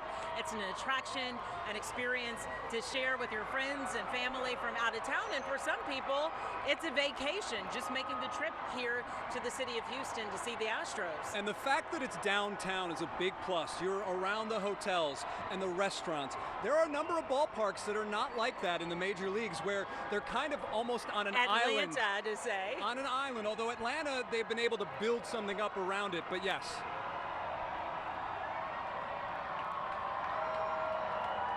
Checking out the view. This double-decker bus. All right, so here are some of the players and coaches. Dan Farova, the quality control coach, is up there, a very close friend And tipping the cap to us here, Dan Farova from Laredo, Texas, close friend of Dusty Baker's. He's the quality control coach. Other members of the coaching staff. It looks like Jason Castro is also on that bus. Phil Maton, who was injured, unfortunately. Parker Mushinski, a relief pitcher who spent some time in Sugar Land, but was also a quality lefty who came up and spent some time with the Astros as well. That was a packed party bus right there. Here's another party. Harris County Constable Precinct 1. That's Alan Rosen, his staff members on there. Hey guys. This is the grounds crew, members of the grounds crew. Definitely want to give a big wave and a salute to that team as well. These trucks are impressive and needed. Needed here in the city of Houston. You never know what type of weather you have to deal with, but today the sun is out, the fun is to be had. And the party is on. And the confetti is flying. And a tour bus ahead of us seems to have some others on it. So we said ladder trucks, but really we're also looking for our double-decker buses as well, our tour buses. Could this be players? For some of our Astros staff. There's also a man on there who, no introduction necessary, it appears. This looks like the party is getting started. It looks like our Astros players are riding high on a float that is decked out with balloons. The confetti is flying, and you know who it's flying for, the guest of honor for this parade, your World Series champions, Astros. Slim Thug in the house as well. Adrian Peterson as well, NFL player. Bench coach Joe Espada is on this one as well. JJ Matajevic, Hunter Brown, Seth Martinez are on this bus as well. Hunter Brown is the future of the Astros, one of the top pitching prospects in all of baseball. And this right here, this is what everyone came out to see. Yep. Your 2022 I see Framber Valdez. Championship Astros. Framber Valdez with the hat on backwards. There he is. Chanting MVP. Yeah. Jeremy Pena, Hector Neris, Rafael Montero, Ryan Presley. Martin Maldonado is on this float as well. We are thrilled to celebrate them. The city of Houston is thrilled to celebrate them. And Framber Valdez. They are excited for this moment as well. Valdez, Montero, Presley, Javier. Also on the back is James Click, the general manager. He's on the back of this float as well. Well, that was just one Astros championship Those some float. expensive arms on that one. Whatever you do, don't crash. Don't crash. Pay attention to what's in front of you. Who is driving? Drive carefully, drive safely. And here comes our float with the championship trophy, the commissioner's trophy being held Who's high. got the trophy? Can you tell? We're going to see who has it. Chaz McCormick has the trophy. I see Yordan Alvarez, Alex Cintron. Hitting coach Kyle Tucker is here. Michael Brantley. Michael Brantley is an unsung hero as well. Gave a speech to the hitters but after Game 3 and before Game 4. There's Chaz McCormick. He's going to give me a wave, and yes, there he is. Yes, Yordan Alvarez at the front of the float as well. And where is our man, Dusty Baker? Has anyone seen Dusty Baker? We're keeping an eye out for him as well. Riding with their family as well, too. This is such an experience for their family to share in also, as well. David Hensley is on that float. David Hensley, a rookie, unheralded out of San Diego State. Did he DH one of the games? He did. A guy that basically came out of nowhere. He was a middle round pick, a guy that wasn't on any top prospect list, and he becomes a contributor down the stretch, and Dusty Baker decides to put him on the postseason roster, and he starts a game at DH, got a hit. Yep. A guy that unheralded but made a contribution, a guy that no one expected to contribute. Oh, they're letting the confetti fly now. They are. It's in the air. I tell you, the mood down here is something that you want to bottle up and keep these memories with you for so long. And so many people will. We've seen so many families out here this afternoon. This is an experience that they will talk about decades to come, this Astros team, this World Series championship.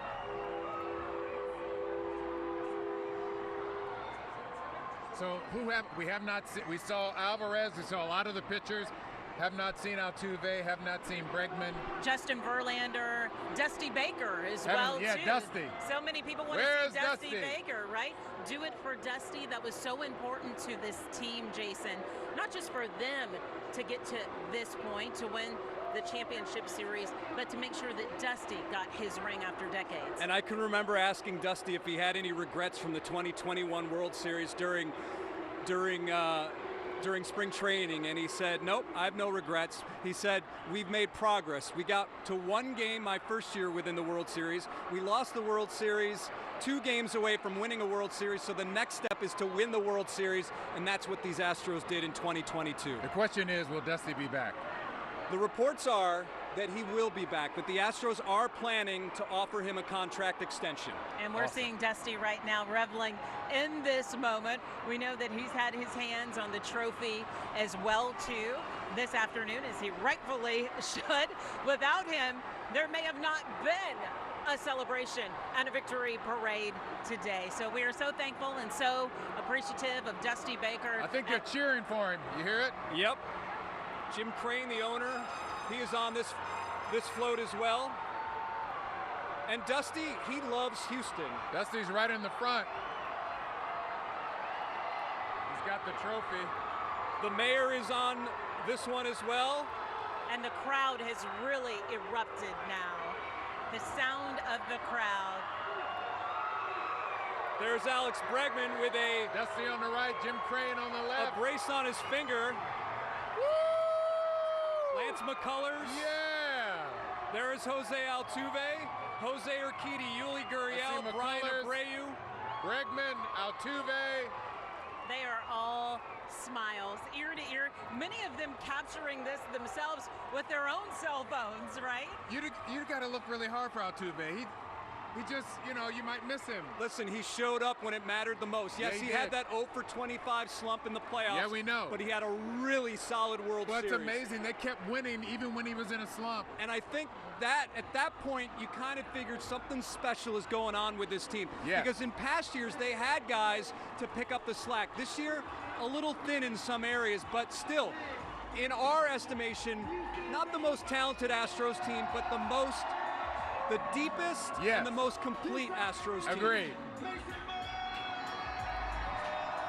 The DJs keeping the crowd pumped out here as well. Our champions really just getting started with this parade.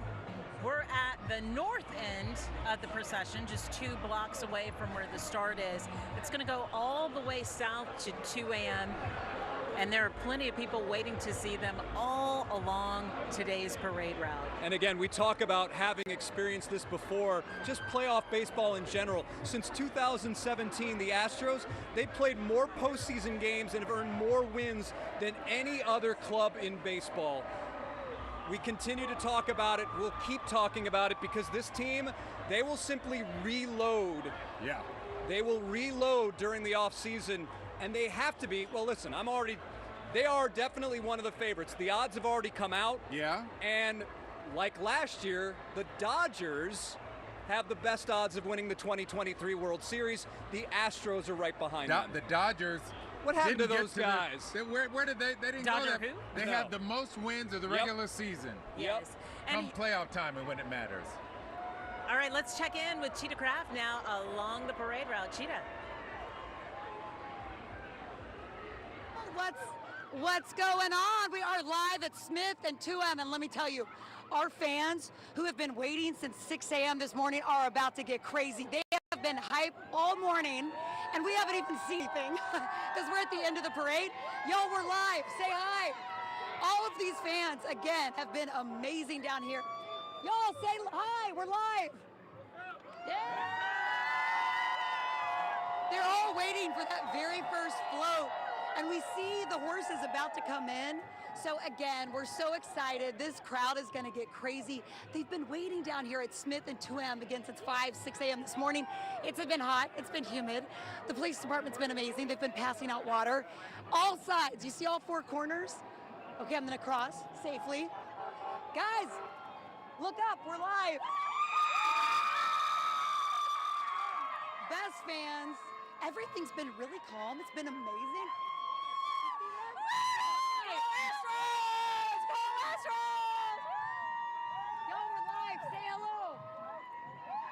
Our photographer's high. So anyways, guys, this has been an amazing experience, and we're just starting to see the parade kind of get going. We've been listening. I've been listening to you, and it sounds like everything's great. But I'll send it back to you. We're at Smith and 2M, and the crowd's just excited to start to see something roll on in. Oh, we see the marching band. TSU, baby. You see this crowd? You know just how good that has to feel to the players to see this type of elation and energy and gratitude from the fans here all along Smith Street. They estimated they were hopeful and expecting 1 million people today. It was kind of cool, Jason. All the pitchers were all together. You know, it's a brotherhood there. Yeah, they spend so much time together in the bullpen, in meetings. But what's also interesting, it's a good thing that the Astros did win in 6 games, because we've since learned that Alex Bregman broke his pinky finger. He might not have been able, he wouldn't have played in Game 7. Jose Altuve had a hamstring injury. He wouldn't have played in Game 7. So if there had been a Game 7, might have been trouble. It would have been a tough one. It might have been trouble. We got it done. Woo! They gutted it out. They got it done. And may we point out, we got it done in as many games as Jason Bristol and Jeremy Booth predicted. Yes. Musil, Daniel Gotera also predicting 6 games as well. KHOU We all had 6 games. We all had 6 games. Game 3, though, that was a game where it's like 7-0. Wait a minute. These Phillies are for real. And these Phillies, when you look at their lineup 1-6, they stacked up against really any team in baseball. They're not some flash in the pan. They have one of the highest payrolls as well. So this wasn't, yes, they were a surprise team to get in, but when you look at the overall talent of the lineup, it was not a surprise that they were there. What is amazing and what makes me so proud is after that thrashing that we all worried about, the Astros never lost again. Quickly a rebound, right? They were quickly never right back lost in it. again. And it was Christian Javier starting a combined no-hitter, the only pitcher now in baseball history to throw a combined no-hitter in the regular season, or to start one, and then throw another in the postseason. It is truly mind-boggling. And this guy was the number 4 starter. Right.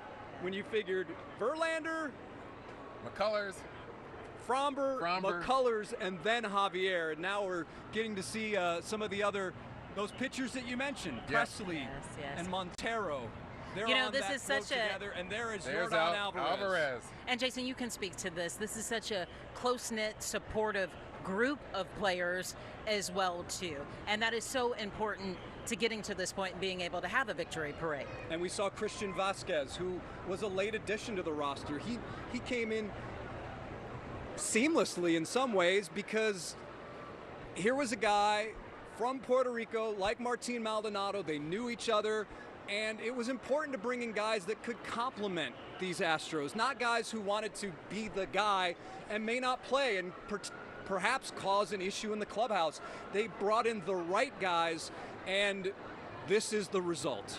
It makes you wonder, too. I talked about that close relationship and bond that they have. Like, okay, who gets to ride on the front of the float? Who's going to step to the back? Well, you know, are the veterans like, man, our Fab Five, I'll call them, like Bregman, although he was up front.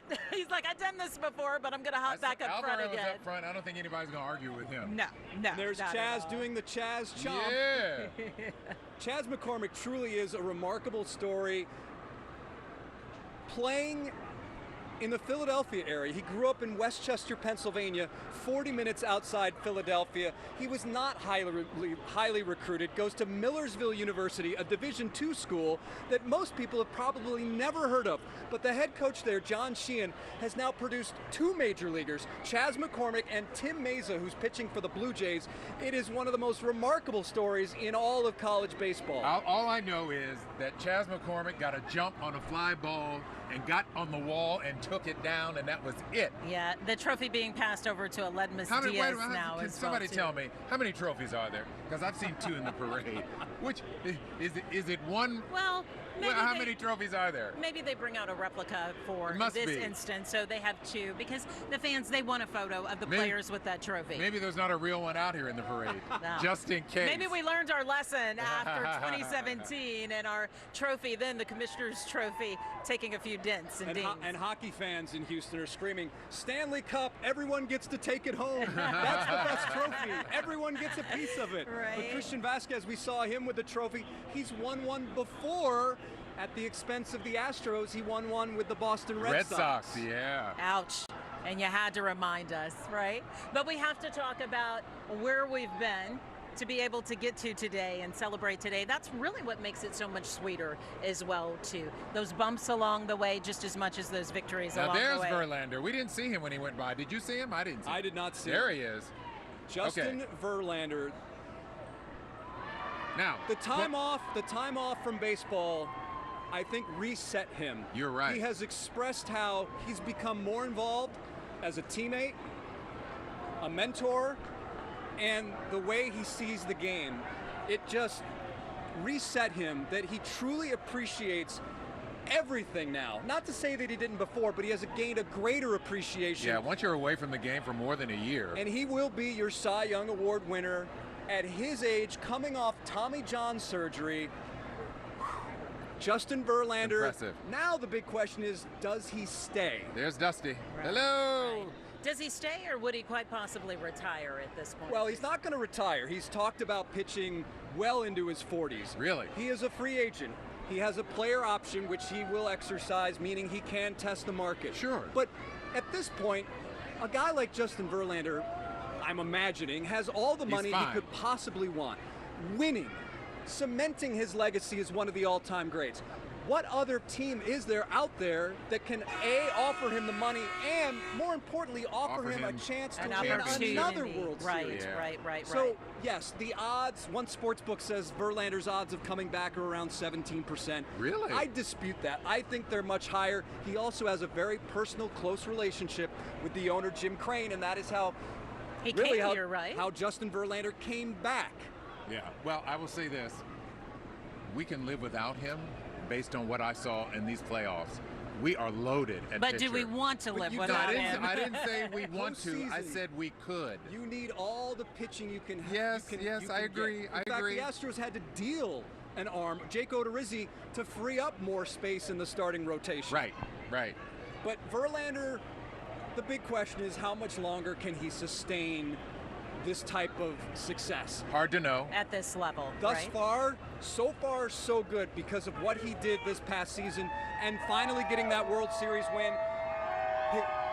History shows that Verlander was always better in a second start than his first World Series start. But what he was able to accomplish, really no short of a miracle. But then again, we're talking about Justin Verlander. This is true. The energy continues down here. It really is infectious. The parade has long passed our setup and our station where we are, but the fans, they are still here and they're still cheering on their Houston Astros. They feel good. They feel empowered after seeing their team, seeing those trophies as well, too. They have been chanting. They have been flying their flags. They have been holding up their signs, and they have been celebrating. Houston! Houston! Yeah. They are all Astros all the time. I could be a DJ for this group all day. Call and response all day long. Absolutely. And this has been great because so many Houstonians have been able to participate in today. I know people are like, hey, this is phenomenal. It is a 3-day weekend thanks to the Astros. And boy, do we need that third day. Even if you were watching the parade from home, you needed that third day to recover from staying up late Saturday night and celebrating. I know plenty of people who continued the celebration yesterday as well too. And here in the Houston sports scene, there's also just so much to watch and do and see. We know that Houston Astros fans, they're Astros fans, but they're just as much celebrating and supporting our other sports teams too. And so we're located right here on Smith and Texas, right in front of the Wortham Theater. The parade has gone past us. You're looking at further down Smith Street here. This is Smith and what? 2M. Oh, this right. is the end of the parade. End of the parade route. Okay, so that's the very end of the parade route. Where we are, folks have started to pack up, leave, some stragglers, but it's still a pretty good crowd out here. And no surprise, lots of orange, blue, and white confetti everywhere. All over the roads. You know, a lot of people will walk around and they'll pick up some of this confetti from the ground to save as a memento, to mark this occasion as well. If you've never experienced a championship parade, it's something that you will talk about for years to come. I'm happy to say that this is our second World Series championship parade, and it's just as special this time. And for those who celebrate it and mark the occasion for their first time, such a phenomenal afternoon here. And Houston, you know, Houston knows how to prop up their athletes and celebrate them, and do so in such a hospitable and kind way. Nothing but love out here today as well. All right, let's go to Brandy Smith now. She's been checking out all the things lighting up on social media. Hey, Brandy. Hey guys, I wanted to give you perspective that we don't get from the cameras that we have along the parade route. The folks who are on those floats, who are on the ladder trucks. The Astros tweeting out this photo, calling them the Fab Five. You got Yuli, Bregman, Altuve, McCullers, and Verlander there. I like this photo from Yuli, but his next one was so touching. So he tweeted, "Our greatest strength are our supportive championship families. They deal with a lot to make it easier for us to perform. Here's the other half of my pineapple plus 2 small chunks up there on the parade float with him." Paul Wall was also out there with the Astros. Don't know if you spotted him, but he was with Mattress Mac. You notice a little extra bling here for Mac? That's because Paul Wall gave him one of his chains. He also shared his socks and shoes along the route. Of course, the broadcast crew for the Astros was out there as well. Look what else. Remember this from 2017? The hat going up the parking garage after a fan dropped it? Well, it came back. I want to give you a little better look. We have it in 2 instances, or 2 different vantage points, I should say, but it came back again. I feel like this was one of those moments from the 2017 parade that everyone remembers because it showcased the joy and the unity we felt as a community there.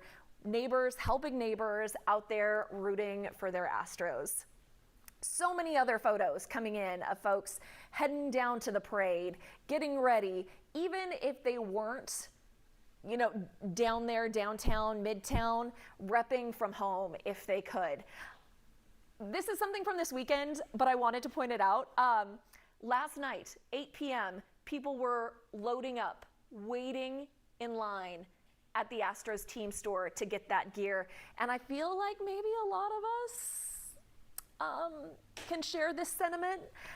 Me looking at all the Astros championship merch I have to have, I am never going to financially recover from this. You know what? It's okay though. You can rep the Astros for a very long time with all that championship gear that you got. I'm still rocking the 2017 stuff. Also the mementos. The Cron selling those 3 special edition covers. Astros, Champs, again, and this was the line of folks hanging out there waiting to get their hands on those pieces of memorabilia, again, that you can have forever. Mimi tweeted, "All my classes got canceled for this Astros parade. They shut down the schools. One thing about Houston, they go hard." Not every school got shut down though. You know, you had Bregman asking KDISD to cancel. They stayed open. So we've got plenty of teachers and students out here repping with their Astros gear on. And you have the folks who still had to work. I was talking to Jen Reyna. We were like, we would love to be out there in the crowd, but you know what? Some of us, we still got to get that paycheck. So Domo tweeted to everyone at the Astros parade while I'm at work, must be nice. Soak it up for us. Gonna leave you with this one from Court, who says, heartbroken, I won't be able to go to the parade. I can't wait to see all the videos and pictures. Stay safe and kind out there, H-Town, and throw a few screams and go Astros for me. So anyone out there who can hear me, even if you're in your living room, give a little Go Stros shout out for all of us who are, rooting for the team from afar. I'm gonna try to send it back to Len, Mia, and Jason if I can. So many moments captured there on people's phones and cameras. One of those photos and one of those tweets that we saw was La Piña talking about Yuli Gurriel. He was injured. So thankful to see him here today taking part. Nothing was probably going to keep him from coming to this parade. The rundown in late in Game 5, a knee injury, knee sprain was what we were told. He was devastated that he couldn't play. He tried everything he could, and that may be his final game as a Houston Astro. Of course, the batting title the year before did not have a strong regular season. Looking here, he hit 242 with 8 homers and 53 runs driven in. By Yuli's standards, that just wasn't what Yuli does. He was crucial in the playoffs. But he stepped up in the playoffs. He was hitting more than 300 in the World Series. Again, over 300, and his glove. He is a crucial part of that defensive group that has been so good for the Astros. He picks the throws out of the dirt. He's a guy that really makes Jeremy Pena, Alex Bregman, and Jose Altuve look even better because of what he's able to do with the glove. Yeah, there goes that Hall of Famer truck that we had the pleasure of seeing earlier, and they continue to make their way along the parade route as well. To Enos Cabell there. We have Craig Biggio, Jeff Bagwell, some serious heavy hitters from the Astros past. And we've got our team all over the parade route. Let's go back to Zach Tawatari. Zach, where are you? What's going on?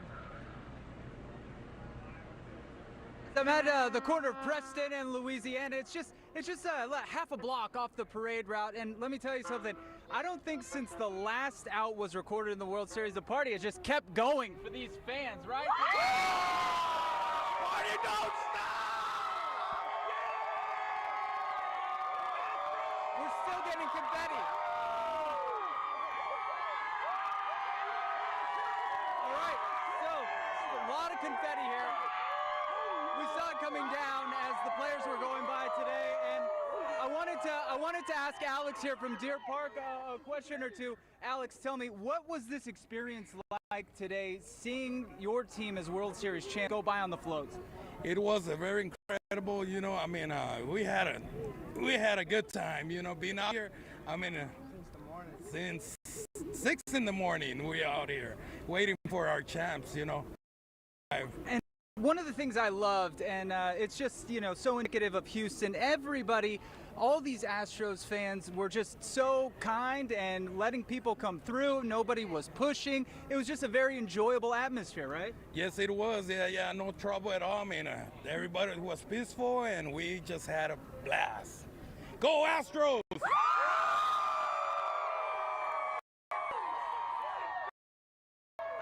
It's pretty incredible. You guys saw the crowds earlier, and I've still got this crowd going on. This is at least 20 minutes since the players went by us. So still having a lot of fun out here on the street, but everybody being safe and having a good time. So we'll send it back to you guys, Turner.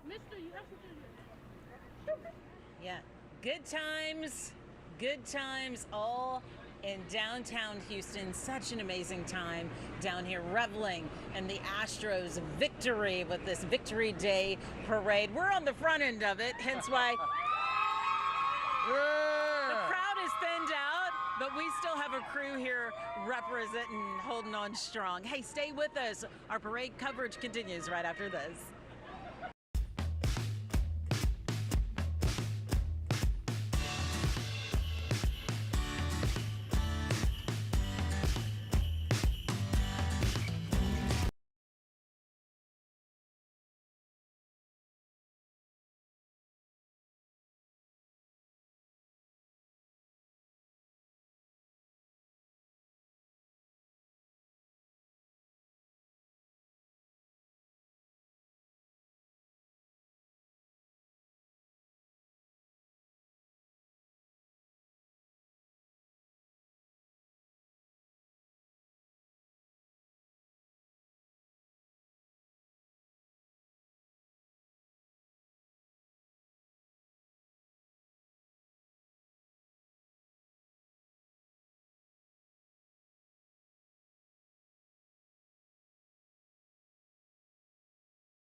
We are back in downtown Houston as the victory parade continues, and I'm busy doing what fans do during the commercial break. You see this right here? I collected some of the confetti that fell from the sky. What are you going to do with it? I'm going to put it in a little bottle. I thought you were going to toss it. Put it up in the I thought we were going to have a little party on stage here. Well, we can do that after the next break. But Okay. meanwhile, this one is mine. You're taking that home. This is going home. This is joining the collection from last time. Okay, so it's the hopefully, collection. I'll get myself a nice little collection going here. This is installment 2. Looking forward to a possible installment 3. 2022. Who knows what's next? Maybe next year, hopefully. Yes. Len Cannon along with Mia Gradney, Jason Bristol. We're on the front end of the parade. It has gone past us. It is still rolling all the way to 2am. That's another mile from here. It is slowly wrapping up. People leaving here slowly, but still some people hanging out, enjoying, watching the broadcast live from here. Yeah, so many people off for the day, Yeah. whether they asked for it off and got it off or whether they didn't. Say hooky. I know someone told me as they were walking around here, I'm like, oh, you have the day off from school? They're like, no, I skipped. They're not the only one. Let me tell you, from the size of the crowd here today, not the only one. All right, so we have so much traffic here in downtown Houston. We got everybody here, and now we got to get everyone home. Let's check in with Jennifer Reyna. You know, Jen? it sounds like everything has been a home run as far as how Houstonians have acted out there, and so hopefully we'll send you home smoothly. I know that those rails and everything going back out will be a little bit more congested. I'm already seeing folks who said they left a little bit earlier, walk to their destination so that, you know, they could beat the rush, but we still have 22 miles per hour in the downtown area off of 45, the Gulf Freeway, and also on 59, the East Tex, where you see the purple. That was Smith, where the parade actually took place. And when I zoom in, all of the red dotted lines, this is all congestion, and of course a lot of pedestrian traffic, a lot of bicyclists. So you saw some folks on roller skates and just really taking their time. And so it's going to be one of those situations where I hope no one's on their cell phone as they traverse away from the downtown area, because you need to really be watching out for pedestrians and bicyclists. This is what it looks like on the highways. I-10 Katy Freeway at Taylor. It looks like it's backed up, but this is only downtown traffic. If you're anywhere else in the city, it's not going to be too bad. This is the east side of downtown, I-10 East at the San Jacinto area. That's going to be closer to University of Downtown.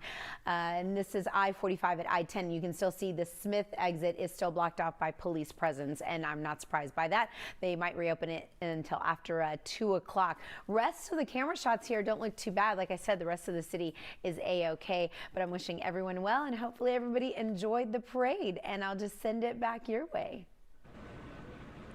All right, thank you, Jen, with the update on the traffic situation. A lot of people have started to leave from downtown. Heck of a parade route. A lot of fun, a lot of cheering, a lot of excitement. Wrapping up this second World Championship for the Astros. So many memories that took place here today, right? And it all culminating after an amazing season that we had from these Houston Astros, an amazing regular season, and then taking a look at this postseason. Boy. It's funny to see some of the signs, the level up signs are being left here on the ground. It reminds me of the graphic that the Astros have been posting on social media, showing the Mariners signs on the ground and the Yankee signs on the ground and a broom, and counting the number of wins needed to win a world championship, which the Astros attained, that number being 11. All right, so we're at the beginning of the parade, but our Cheetah Craft is at the end of the parade. Let's check in with her right now. Cheetah? Hey guys, that's right. We are at the end of the parade at Smith and 2am Street. These fans are loving seeing everybody go by. We just saw the Westbury marching band go by. You know, everybody's been cheering and getting, of course, so pumped up. But I tell you what, really peaceful, really great. It's been a great experience out here. We've met a ton of big fans. Look at this, the High Water Rescue Team passing by. They're all throwing T-shirts and the fans are loving it. Hey, how much are you having fun out here? Loving it. Is there a photographer up there? Yeah. Whose birthday is it? Astros! Astros! And I think and my sister. And her sister's birthday, she told me earlier. But yeah, go Astros. Everybody here has been great. I can't say this enough. We've got so many people, and everybody's just coming together to cheer on Astros and seeing the parade live. What an experience we get to share, all in this joy. It's pretty amazing. I think everybody's waiting to see that World Series trophy, you know? send it back to you guys, but everybody's loving being out here. Come on. Cheetah Craft, thank you. At the end of the parade route there on Smith and 2M, 1.7 miles. That's where it is wrapping up. We're at the front end. We have had so much fun watching these folks take in the parade, see their heroes. Very cool. It's one giant street party is what it turns into. It really does. You know, they see their championship players, the confetti falls and flies. It really is surreal in this moment for fans. I even think for the players, right? And especially when you look at rookies like Jeremy Pena, right? This has got to be so surreal for him. Especially in their first year. There's some guys that go an entire career without even playing in a World Series. Michael Brantley expressed to the team that he was tired of giving losing hugs because he had been on 4 losing World Series teams in his career. But for guys like David Hensley, Hunter Brown, and of course Jeremy Pena, rookies, it's got to be just this indescribable feeling that here they are celebrating a world championship in their first season in the major leagues. It's pretty cool because, you know, we're in a political season and we know what that means. There's a lot of back and forth and finger pointing. This is the unifying force of the city, the Houston Astros, something everybody agrees on, roots for, cheers for. Oh, and it's amazing wherever you go, whether it's the grocery store or the barber shop or your kid's school or work. Everybody's talking about the Astros, right? Everyone's behind the Astros. You don't know any naysayers here in this town. Houston represents their Stros, and they represent their Stros well. And hopefully the Texans can get it together here in the back end of the season. Oh my goodness. I just thought I'd throw that in there. Gracious, Lynn, we're keeping the mood light and fun and festive today. And it's funny how we're nearing the end of this parade, and it reminds me of how good this bullpen was during the season. After 8 innings during the regular season, when the Astros had the lead, they were 93-2. Oh my. 93-2. And a lot of teams out there have so many issues when it comes to their bullpens. And, you know, they hand the ball off to these guys in the back end of a bullpen, and who knows what happens. But the Astros were able to nail it down. Again, 93-2 after 8 innings during the regular season when they had the lead. I was really impressed because, you know, watching Presley last year, this year, you know, he just was so amazing, so efficient.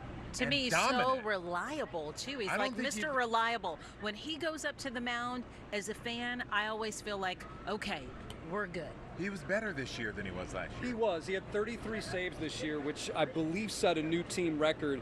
And he did have some issues. He was on the injured list twice, but he struck out 65 in 48 innings during the season, and he had a career high 33 saves. So his 33 saves this year were a career high, and he pitched in 50 games with an ERA under 3. There's a lot to like about that. I want to give viewers a heads up as you're watching what to look for, right? Oh, it's all great. It's all engaging. Love seeing it all, but we know you want to see those players and those trophies. Look for the players on the decked out floats that have all of the balloons, the orange, blue, and white balloons and gold stars. Those floats are carrying your Houston Astros championship players. So that's what you need to be on the lookout for. All right, and our Matt Musso, who's been covering the Astros for decades, he's at Maid Park right now. Matt. Can I talk? Hold on 1 second. Hey guys, how we doing? Yeah, you know, longtime Houstonians dreamed of days like this, right? But it's like Bun B said earlier, it's parade day. Let's show you all this throng of fans. We followed them, thousands of them, as they went into the downtown area. Now they're coming back. They're getting to the metro stations. They're getting to the parking lots. And let's stop some fans here and see what they thought of the parade, because everyone was packed in tight to see what was going on. What were your thoughts on today's parade? Can you give me your thoughts on the parade? Oh, well, that's what they think. That's what they think right there. People, well, I guess that's a 5-star review. I guess that's a 5-star review right there. I actually was looking for a cop. Matt Musil there in the mix with the fans back at the ballpark. You know, the parade route is here along Smith Street. They must be waiting on the players. Oh, that's exactly what they're waiting for. And why not go to the home of the championship team, right? They might be ready to go inside the team store as well, too. Yeah. So people just really wanting to extend this time that they're out here celebrating the Astros as much as they can. Make a day out of it. Do we have time to go to the store? I think they have new product in today. Oh, let's make a drive-by. Let's do it. I'm on top of it. I'm ready to go. Who's buying? Who's got the credit card? But here's the fun part. For all of those fans, for the thousands and thousands of fans we've seen out here today, we saw so many rewarded with some giveaways from the team, from the Houston Sports Authority, from our different government entities here within Harris County, giving away rally towels and beads. And then, you know, what I think is great and is free, you hold your hand up at the right time and catch some of that confetti to be able to hold to and keep in your memory book for the future. Yes, yeah. Put it in a bowl? What are you going to do? Look, Make it a decoration? learn from an expert here, Yeah. right? I've done this a time or two with the Rockets, also with the Astros. There are things that you'll want to keep and you'll be able to share with your family and with your children and with your grandchildren as well. And that home field advantage really came into play in this series, which is interesting because in past series, they had the best record in 1980 and 2019, and they weren't able to win. So this was finally the year that the Astros broke through having that home field advantage. Dusty Baker wanted it, the Astros got it, and what you're seeing right here, that's a big reason why, because of these fans. Yeah, Jason, let's talk about that. You know, I just picked up my rally towel that was thrown out here. It's just one of the items that they were giving away. But let's talk about this rallying cry of level up. What was the meaning behind that? Explain to us. Like, as a fan, I know it was time to level up. It was time to bring it. Same for the hometown team, too? Yeah, I mean, it was basically to get back to the level of the World Series and to clinch another championship. Early on, it was take it back, and earned history and things like that. And this is the marketing department works really hard to find something that Astros fans can really rally around on social media.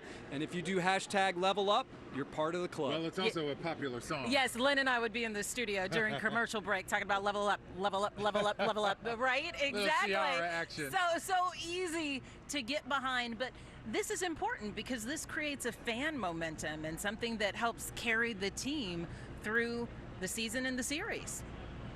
The Astros won the American League West by 16 games. Well, you know, we knew 16 in games. July. We knew, okay, we know they're going to make the playoffs.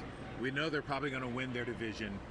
The question is, can they run the table and win it all? That was the only question for Astros fans most of the season. And you don't know. It's great winning division titles. Yeah. It's great. But at this point in the evolution of this franchise, division titles don't matter. No. It's about World Series Look and being at so close. The Phillies backed into the playoffs and then shocked everybody. So and 106 wins. Yes, many people. There were some people on social media criticizing Dusty for the way he was constructing his lineups because we need to get that team record 107 wins and tied and break it. You're darned if you do. You're darned if you don't. This is the beauty of Dusty. He was able to seamlessly weave guys in and out of the lineup, even when they were struggling, when they weren't hitting. He instills confidence in his guys. And we had a player, Zach Greinke, back in 2019, who was yanked during a World Series game prematurely. Yes, everybody agrees with that. Zach Greinke, the next season, when Dusty stays with him during a playoff game, to all the reporters on Zoom, said this was the first time I felt like someone had confidence in me as an Astro. Wow. Yeah. These guys are machines, but they're not machines. Yeah. They have feelings, and sometimes what's going on in their head is as important or more important than what's going on in their bat or glove. Mm-hmm. So we've been watching fans. We've watched them stay and cheer even after the parade has passed them. We see some fans walking as well. Some fans making their way on over to Maid Park, right? Why let the party in? We've seen fans with their rally towels and their signs. I have to point out, my rally towel says level up, but But if you've seen these fans here that have been holding up their signs, they say leveled up, past tense. We did it. Mission accomplished. All right, let's go to Cheetah Craft again, who's on the parade route at the end of the route. Hello, Cheetah. Yes. Hey, everyone say hi. Dude, these fans have been waiting to say hi. Okay, we have had the most lit fans down here, and now that everybody's going down, it's at the end of the parade, so they are seeing all the things right now. But it's really been an amazing crowd for it being so hot, so humid. They have been really, really kind all day. In fact, everybody's been sharing their water, their Gatorade, their umbrellas. It's actually been really amazing to see. I was out here live 2017, and it's so organized. Everybody's been so pumped to be here. Okay, everybody on the count of 3 say go Astros.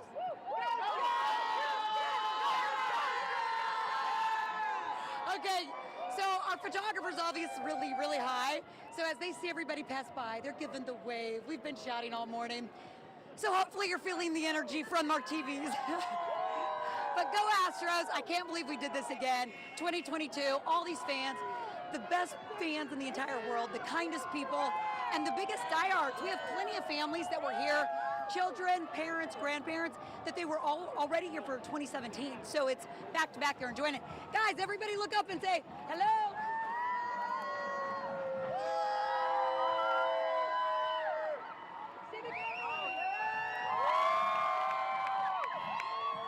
Everybody's looking up because obviously UFH band passing by. But how amazing, we've got 1 million people and everybody's so peaceful. Cheetah Craft there at the end of the parade. Managing the crowds down there. I tell you, but you know what? She mentioned just how hospitable everyone's been. Yeah. That's what Houston fans do. We love our sports teams. We love to come out and celebrate. And this is the celebration of celebrations, right? When you get to a championship victory parade, this is the celebration that we so hunger for and crave through the years. It's been 5 years. You know, you blink and you feel like it's been just a minute. Yeah. But sometimes, some of those seasons, it didn't feel like it had been just a minute. Right. It felt like we were traipsing through some mud. But the Astros team this year, boy, a team that was just fueled by fire, by great leadership as well, talking about Dusty Baker there. And we know that Jason talks about some of the decisions that were made, right? Yeah. And so in terms of looking forward, Jason, to next year, here's my question. We can already talk about next year now? Yeah, we are.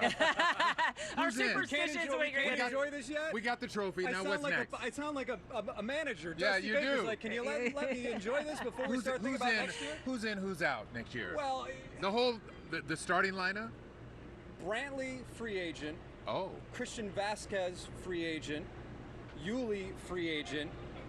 Oh. And there's a bunch of other guys who've had lesser roles. Okay. Verlander is a big one. Yeah. So I have to believe that they will definitely make a strong run at Verlander. Verlander? Vasquez, I believe, is going to be the catcher of the future. Okay. Even though he's on the other side of 30, but if you get him for 2 or 3 more years, that's a guy that you can definitely use and will be a productive player. Verlander's going to be key. Brantley has talked about wanting to come back, I think, at the right price. Yeah. Right. Certainly there was a hole in left field when he wasn't there. They moved Jordan out there, who was able to play some decent defense out there. He made a great catch in Game 6. So that's another situation that is certainly worth monitoring. But the big guy is definitely Justin Verlander. What will he do? There's a lot of talk that the Dodgers would be they have more money, an attractive spot. And money is the big motivator. But here's the thing: you mentioned this earlier. He's already made plenty of money, right? And it's about winning at this point. With players like Verlander, right? I think about Tom Brady in football. When I think about JV, right? They're of that age. They're still able to play in the game. For them at this point, it's just about winning and these championships. And you gotta believe, or at least as a fan, I believe he's coming back. He's gonna stick around and be back. Yeah. We'll see. But what's also interesting is the schedule. There's a new revised schedule coming out next season. The Astros beat up on teams in the American League West. They've done that for years. Okay. They typically play 19 games against their AL West opponents.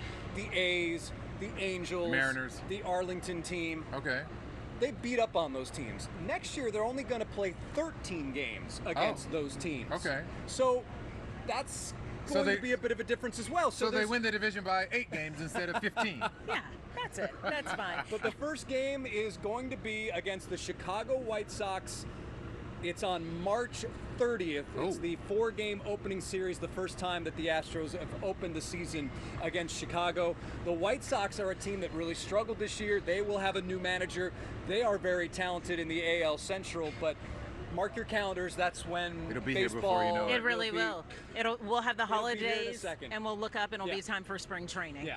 I mean, it'll be time to go again. We've been watching the fans continue to celebrate and revel in all the fun after the parade. Our Cheetah Craft was at, or is still at, the end of the parade route. She's watched most of the parade pass by there as well too. But people just really enjoying all of this in downtown Houston this afternoon. The weather has cooperated with us today, thank goodness, although be it a little steamy, right? Just a little hot, on the steamy side. but no rain or severe weather to compete with. So for that reason, it's been amazing. It actually feels just like baseball weather out here.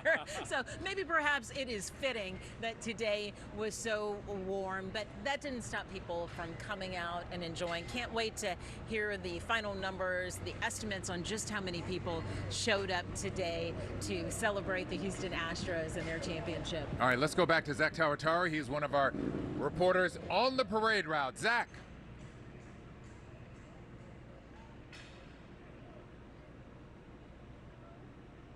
The beginning of where this parade started a little while ago at Smith and Preston, and now you can pretty much see the fans have totally cleared out. We have a lot of confetti on the ground, celebratory confetti, so that's always good. The clanking, of the cleanup is starting over here, but I think the word that best described today, it's like what Mia was saying just a little while ago, hospitable. These fans just struck me as having so much respect for each other, for their team, and for their city. We heard a lot of them talk today about how this Astros team so represents the city of Houston when it comes to the diversity of the team. I had somebody I interviewed a little bit earlier say, the team looks like us. And that's exactly what it is. They represent the city of Houston. So a great day overall, and so enjoyed being part of this fan experience as everybody was so gracious and really did such a nice job of showing respect to their team.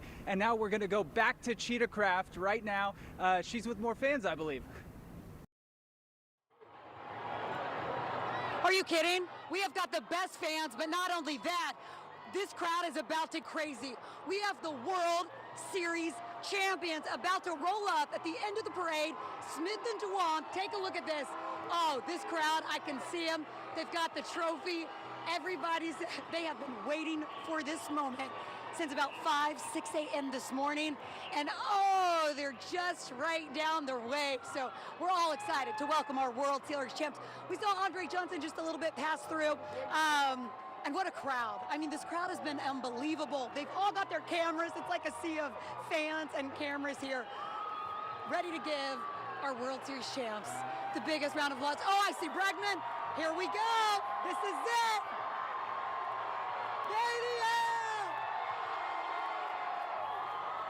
Do you see them? How lucky are we? Let's go, Houston! We won the high roll! Yes! It's hot. These are our boys right here.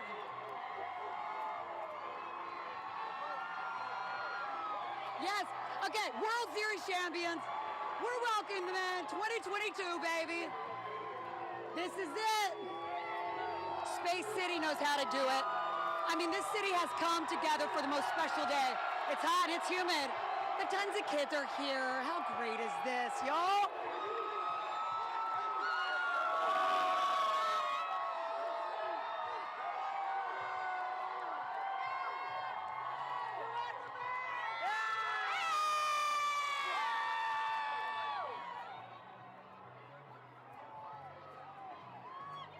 Sure, it looks even shinier and prettier in person. Pretty incredible. Oh my goodness, am I still on? Ivan, that's right. Cheetah Craft down there on the parade route with all those fans, watching the players go by with that trophy. This is such an incredible moment for our city. It's interesting, when they won the World Series on Saturday night, we have the best fans. People who don't live in the Houston area or outside Texas were like, oh, it's going to get crazy and people are going to get crazy in the streets and it's going to be too wild. But let me tell you, everyone has just enjoyed this moment so much, has been so gracious, has been so hospitable, has been so wonderful, welcoming the other fans who are coming in from around the state, really, to celebrate the Astros. I mean, we have kept it classy and we have had so much fun with all of this. So I love seeing it all. And to be fair, people have been partying. Oh, yeah. Responsibly, you know, responsibly, as far as we know, which is always a plus. That's always a plus. But, you know, this is something that we've earned as Houstonians. You know, we put in the years being Astros fans. We've supported them through thick and thin. And you know, and despite a lot of hatred from all over the place, this is our trophy and nobody can take it away, and nobody's going to take away the 2017 trophy either. And I think one of the best parts is when we were watching this parade unfold and we've seen the fans, everyone is chanting, "We want Houston, we want Houston." That was a fun moment to see those folks. Absolutely. As those hey, folks listen, went by. We've got more parade coverage coming up. Don't go away. We'll be right back after this.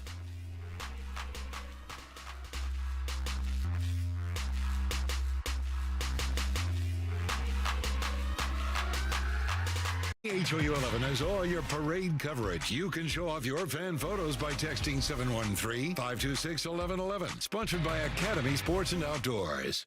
People ask me why I'm backing Alexander Miller for Harris County Judge. Why get involved in politics? It's simple. What we tolerate, we encourage. And we should never tolerate lawlessness. We all deserve to feel safe in our neighborhoods. I trust Alexander Miller to go to work and make Harris County safe for everybody. Mac, one thing's for sure. Against the odds, you and I find a way to win. Now it's time to finish the job and take our county back.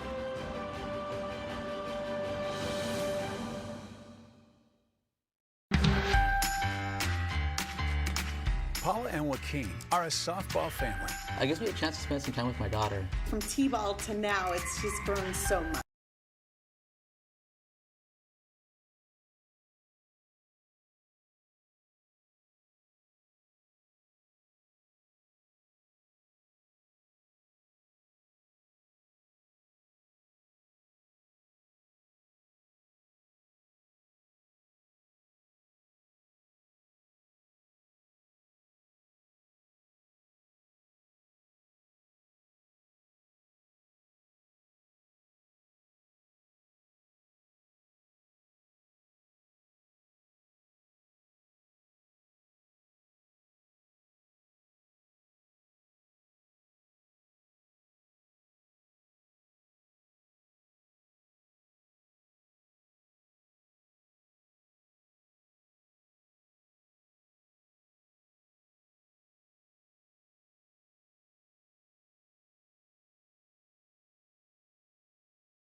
Welcome back to our KHOU 11 coverage of the Victory Parade that has just wrapped up here in downtown Houston.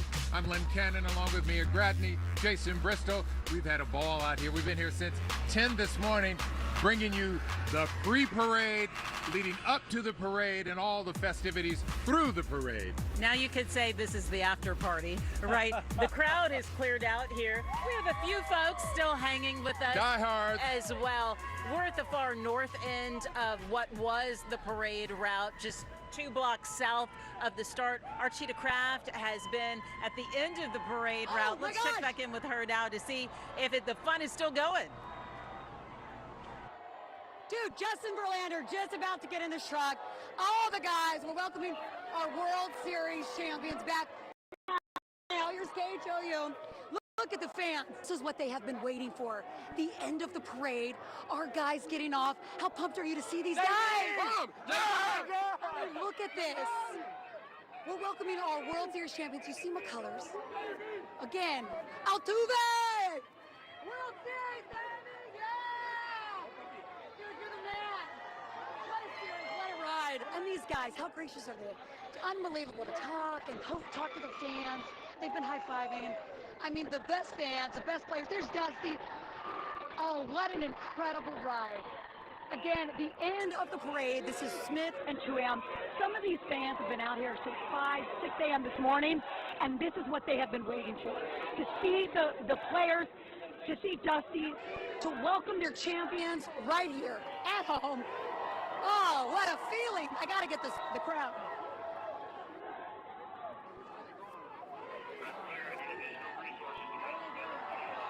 Okay, I think we're going to break, but you see these fans, this is what they've been waiting for. All right, we'll see you in a minute. Ay kawapika lapangsit ihirakapong wahmanta patarisong kay pacha. Chayping pachamama kausasan.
We are back downtown Houston, KHOU 11 News.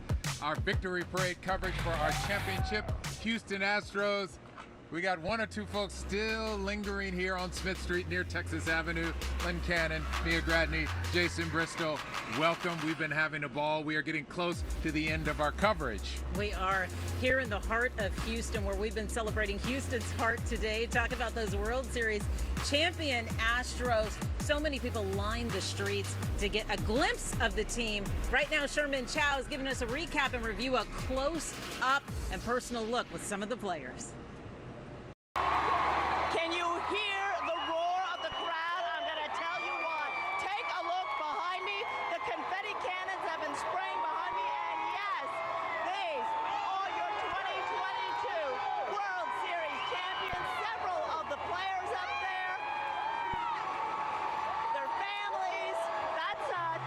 Jose right there is back to us. The crowds are going mad here. Okay, we've got another float coming down behind us. Let's see. Who do we recognize?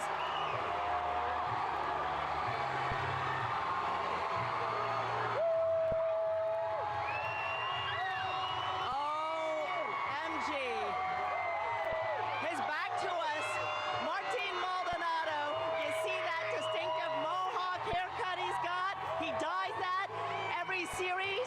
It was orange for the World Series. That man played with a fractured hand for the last 2 months, basically. Unbelievable, and nobody knew it till after the World Series was over. All right, guys, all kinds of fun and excitement and crowd mania as folks are celebrating. We're gonna walk down this way and take a look at what else we see.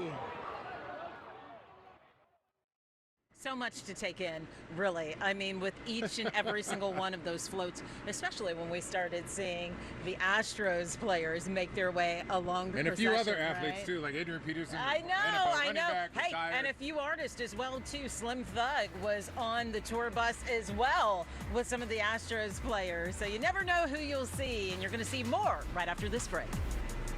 I don't think Greg Abbott wakes up wanting to see our kids shot in their schools, or for our property taxes to go up $20 billion, or for the grid to fail. But after 8 years, he's been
All right, well, let's get you up to speed on how traffic is doing in the area of downtown now that the parade is pretty much wrapped up. We still have a lot of foot traffic. We even have traffic on the main lanes that are all leading into downtown Houston. So I don't know if folks are trying to meet friends or what's happening, but you'll want to watch out for pedestrians and bicyclists. We're clogged on I-10.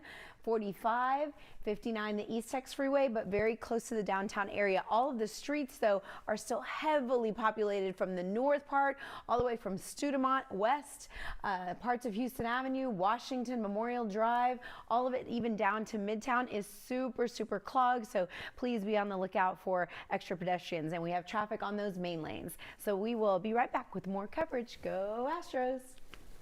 Sometimes criminals carry guns to rob you on the streets. Sometimes they carry briefcases to rob you of your personal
Welcome back to our coverage of the KHOU 11 News Victory Parade for our Houston Astros.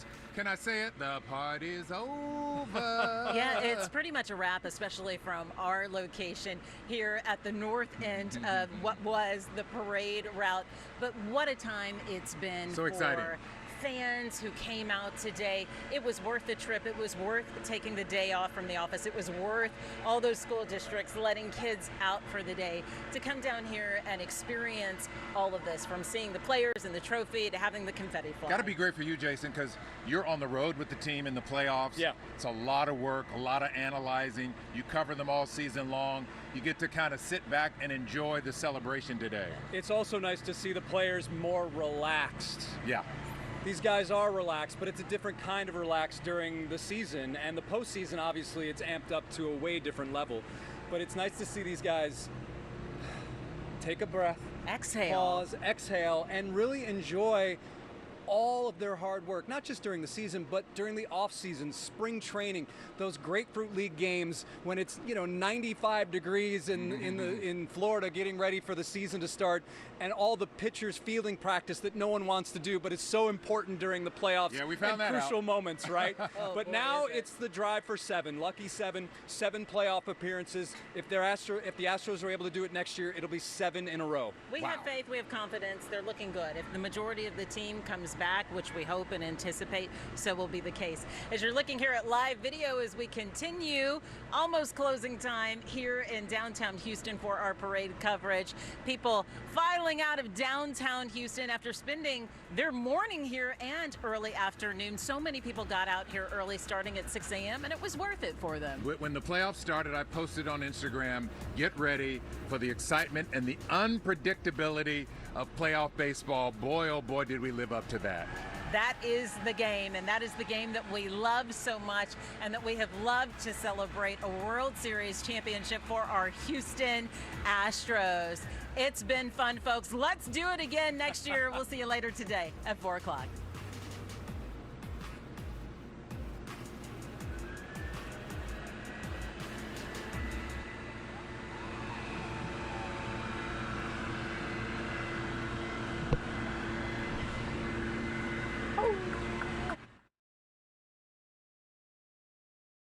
Vote.